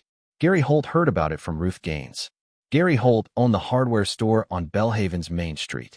He was the man in the green jacket at the tax auction in Denton, the one who had turned in his seat to tell Nora the lighthouse was condemned and the access road washed out in spring and she could not get a mortgage on it. He was 61, had owned the hardware store for 22 years, and had been to the tax auction that Tuesday morning looking at the commercial lot that had eventually sold to a developer from Marquette. He had not bid on the lighthouse because he had seen it listed in 4 previous auction cycles and knew what it was and what it was not worth. Ruth told him the general outline of it without the numbers. He stood in her library with his hardware store jacket on and listened to the whole thing and said nothing while she talked. When she finished, he nodded once and left. She watched him walk back to his truck and drive to his store, and that was the last she saw of him for 2 weeks. Then one afternoon in January, he drove to Harrow Point. Nora heard the truck on the road and watched from the window. He parked beside the Civic. He got out and looked at the lighthouse for a long moment, the same way Voss had looked at it, except different because Voss had been confirming something professional and Holt was doing something else that she could not yet name. She went to the door. He stopped at the same 10-foot distance Voss had stopped at. He looked at her. "I told you it was condemned," he said. "You did." He looked at the light tower. At the porch railing she had already partially replaced with lumber from his hardware store, because that was the practical thing and Belhaven was the closest hardware store. "That your work on the railing?" "Yes." He looked at it for a moment. "It is good work." She looked at him. He was not a bad man. She had decided that at the auction and she had not changed her assessment since. He had said what most people in that room would have said. He had said what the information available to him warranted. He was a person who had looked at a $6 condemned lighthouse and correctly assessed its visible worth. And he had been wrong, not because he was a poor assessor, but because the thing worth assessing had not been visible. I did not know what was in it, she said. Nobody did. He looked at her. I am glad you bought it. She looked at him for a moment. She thought he meant it. Come see the railing up close, she said. I have questions about the fascia boards on the east side. He came up the path. Warren Frisch, the county clerk, sent a card. Handwritten, brief. He said he was glad the property had gone to someone who knew what to do with it, which she thought was generous since she had not known anything at all when she signed the deed. She wrote back with a card of her own. The auctioneer Renata got an envelope in the mail. Inside was a photocopy of the deed, the $6 sale price circled in pen. Nothing else. No note. Renata showed it to Frisch, who showed it to his wife, who played bridge with Ruth's sister, and eventually it made its way back to Ruth, who did not tell Nora but who was clearly pleased when Nora came in to use the computer the following week. The formal auction of the coins was held in Chicago in February, conducted by Crane's Auction House with a pre-sale estimate published in the catalog. Nora was not there. She watched the results come through on her phone, sitting in the Lighthouse cottage with the wood stove going and the lake visible through the east window, dark and still on a February night. The lot sold in 4 sections over 2 hours. The final aggregate was $491,000 before fees. She read the number 3 times. Then she put the phone down on the table and looked at the wood stove and did not do anything for a long time. She had spent 65 days in a library parking lot with $3.42. She had spent 8 weeks before that watching her bank account go from a number that could cover rent to a number that could not, watching the gap between what she had and what she needed widen in the particular slow way of things that only become catastrophic when you stop pretending they are not. She had been 22 years old and homeless in November with no family to call and no realistic path forward that she could identify, and she had found a condemned lighthouse on a county tax auction page by clicking a wrong link, and she had bought it for $6 because she had 7, and because a terrible idea was better than no idea at all. $491,000 before fees. She sat at the table in a lighthouse she owned, with a wood stove that worked and a roof that held and a porch railing she had fixed herself. She looked at the lake through the east window, dark and moving in the February night. She looked at the logbooks on the shelf. She looked at the wood stove. She did not cry. She thought she might, and then she did not, and she sat with that for a while too. Not because the number was not large enough to produce emotion, but because the emotion it produced was quieter than crying and harder to name. Something close to the feeling of a breath held for a long time finally let go. She thought about the specific sequence of events that had made this number possible. The tax lien going unpaid for 9 years.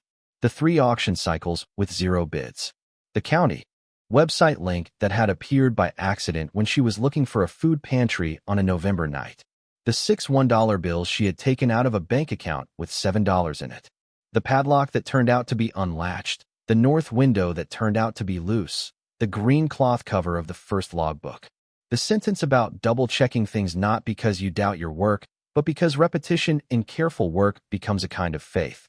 The wooden box and the portfolio at the bottom of it, and the sealed envelope with a lighthouse pressed into the wax.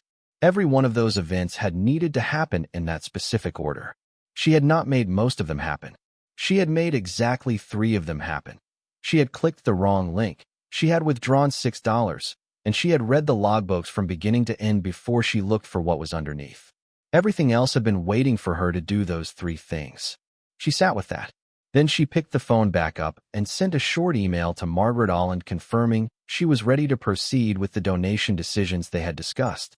She sent a second email to Voss about the Saturday Heritage Tour logistics. She put the phone down and got up to tend the stove. The instruments she handled differently.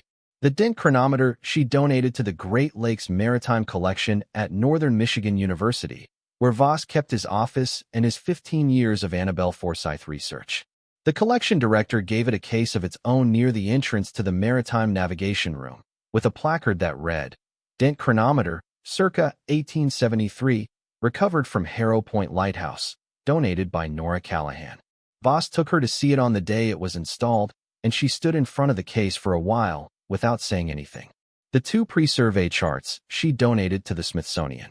She kept the third one, the one with the Harrow Point depth soundings that Reyes had said existed nowhere else.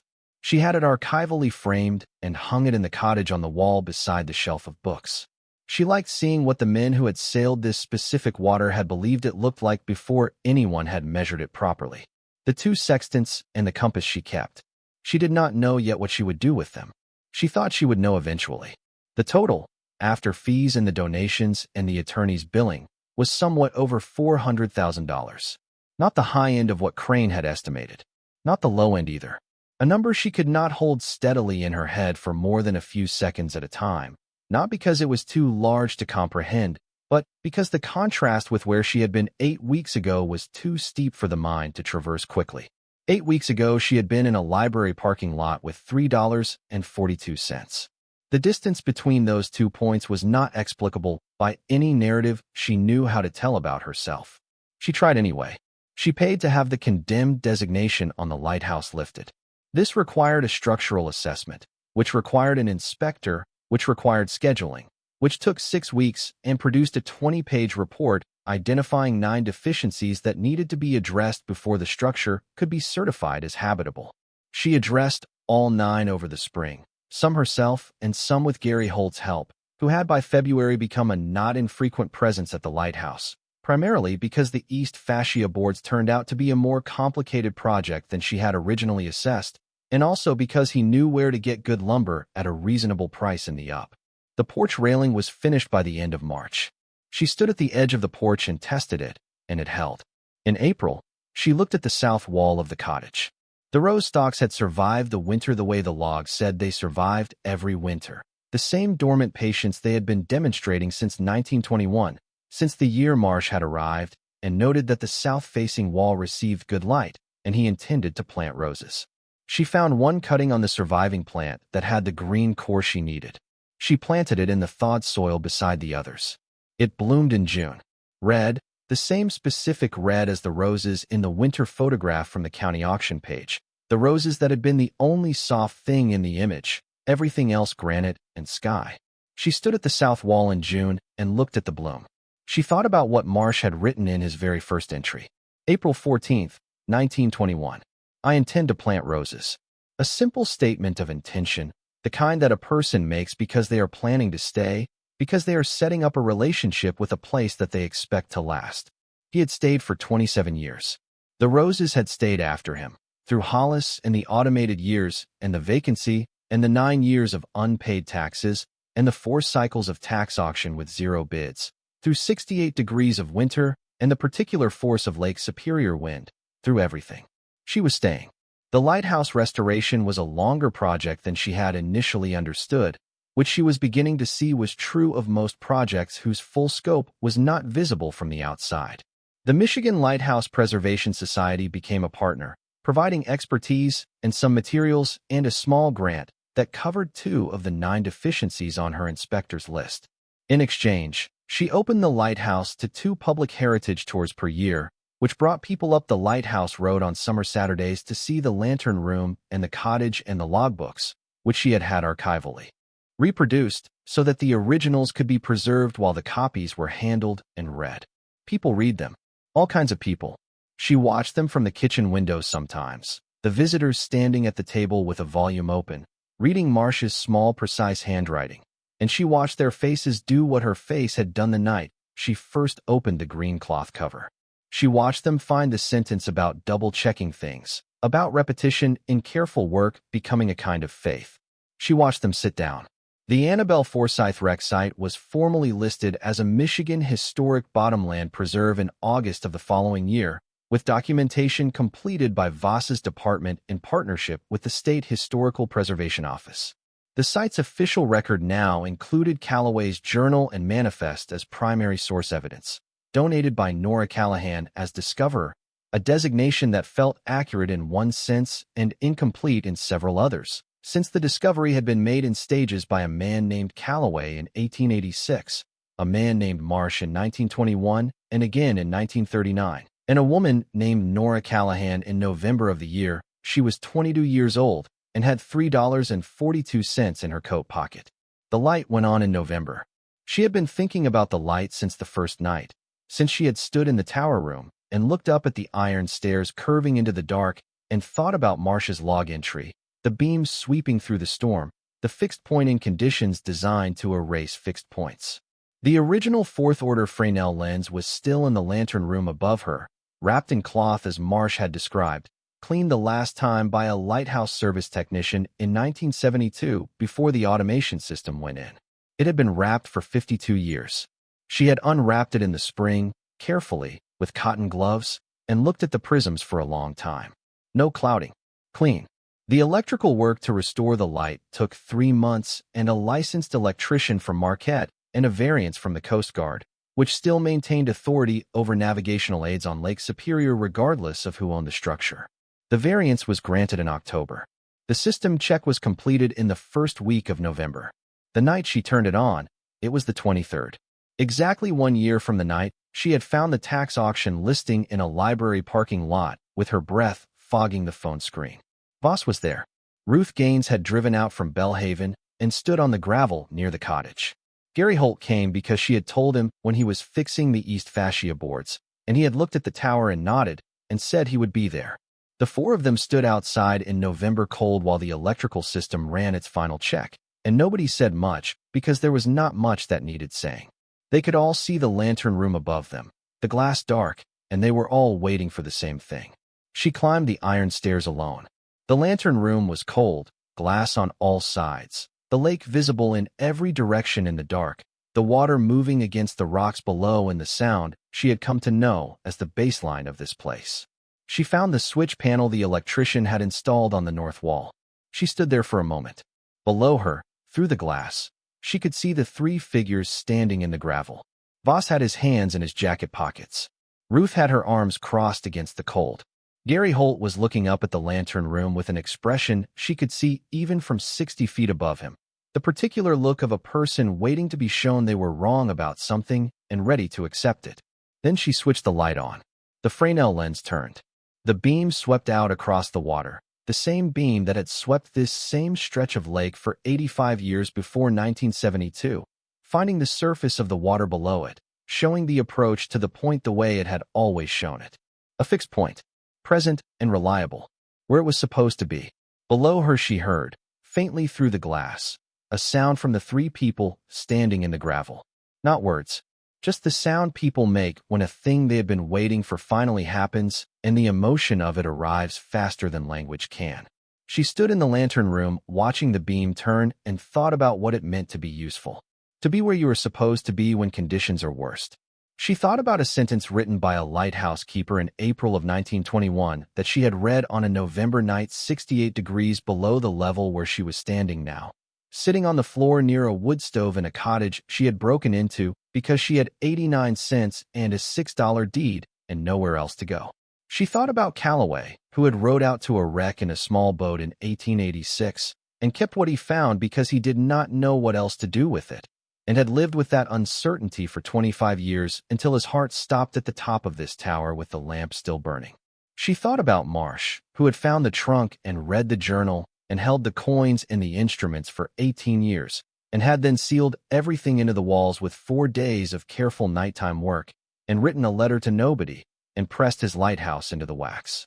She thought about the routing of it, the way one person's decision had moved through time to become another person's circumstance, the way love and care and the stubborn refusal to let things be lost had passed from hand to hand across 140 years, from Calloway to Marsh to the sealed walls to the bottom of a wooden box to a woman who had found the listing by accident on a county website and taken a screenshot for a reason she could not explain at the time.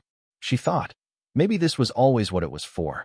The long patience of it, the preservation across generations, the note left for a stranger, the light kept burning while everything outside argued against it.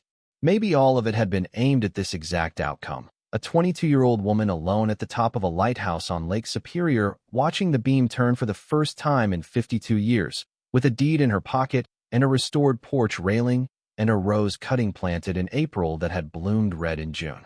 She did not know if that was true. She did not think it needed to be true in order to matter. The beam swept out across the lake and came back and swept out again, steady, fixed, the interval consistent and reliable.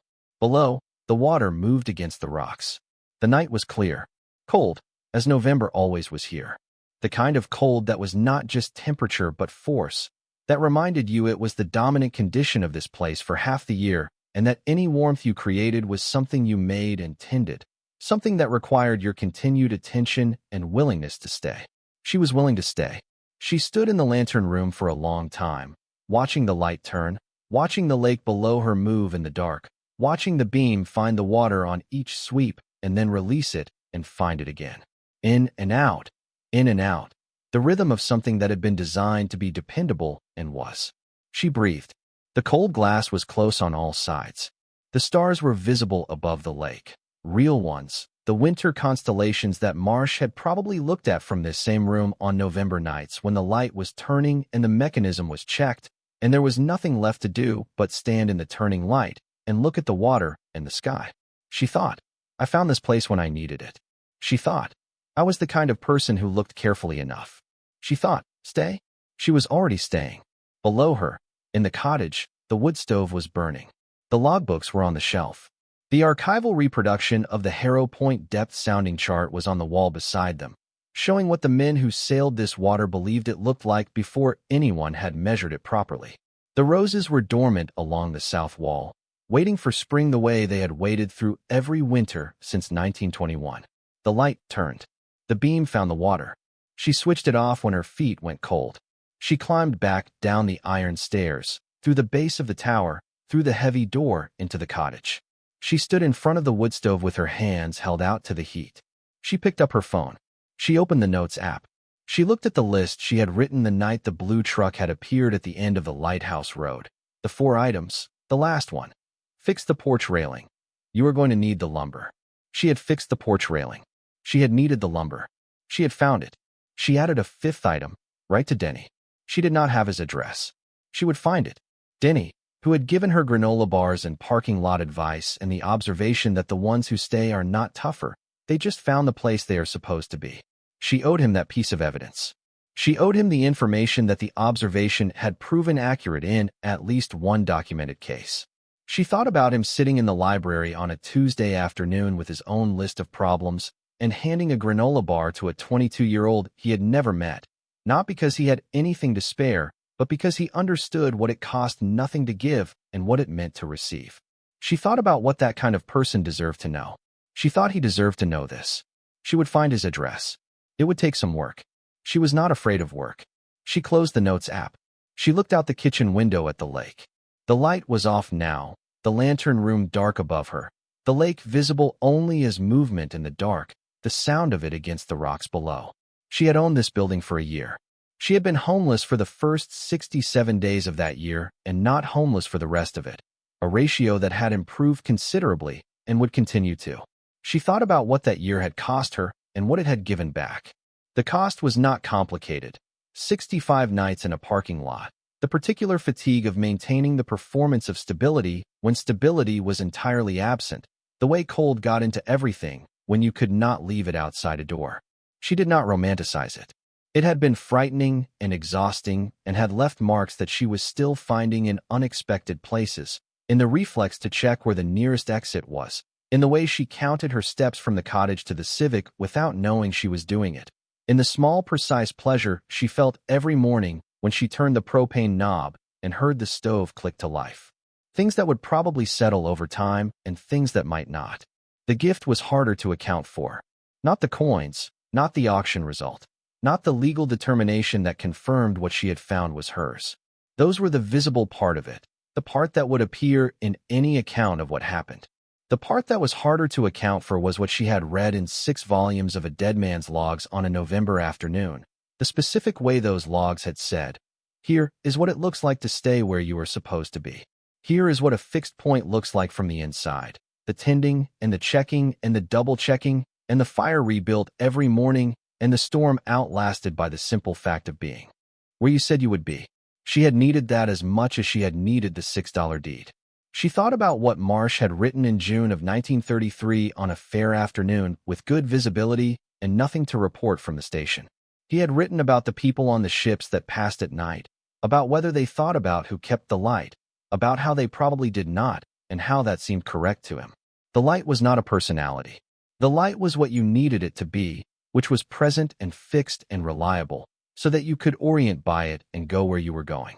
He had called that the right kind of useful, the kind that asks nothing in return. She thought that was still true.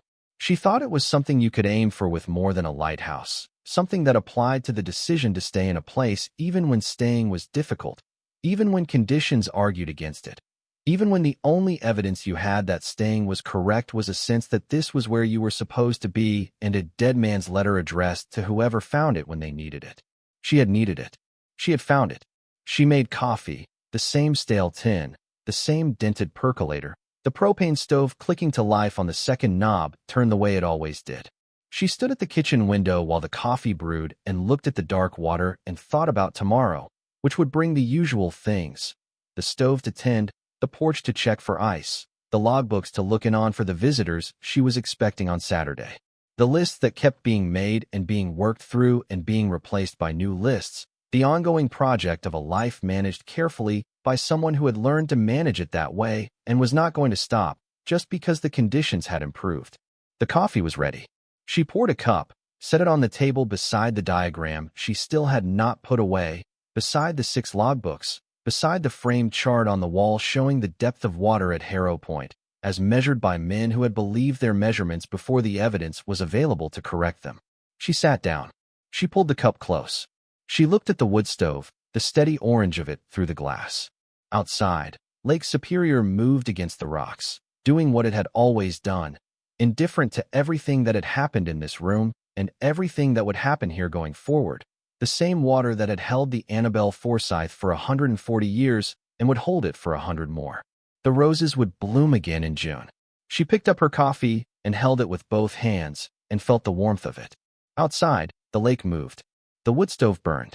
The logbook sat on the shelf where they had always sat, where Marsh had presumably set them at the end of each season, where they had remained through Hollis and the automated years and the vacancy and the long county waiting period until she had set them on that table herself and opened the first one.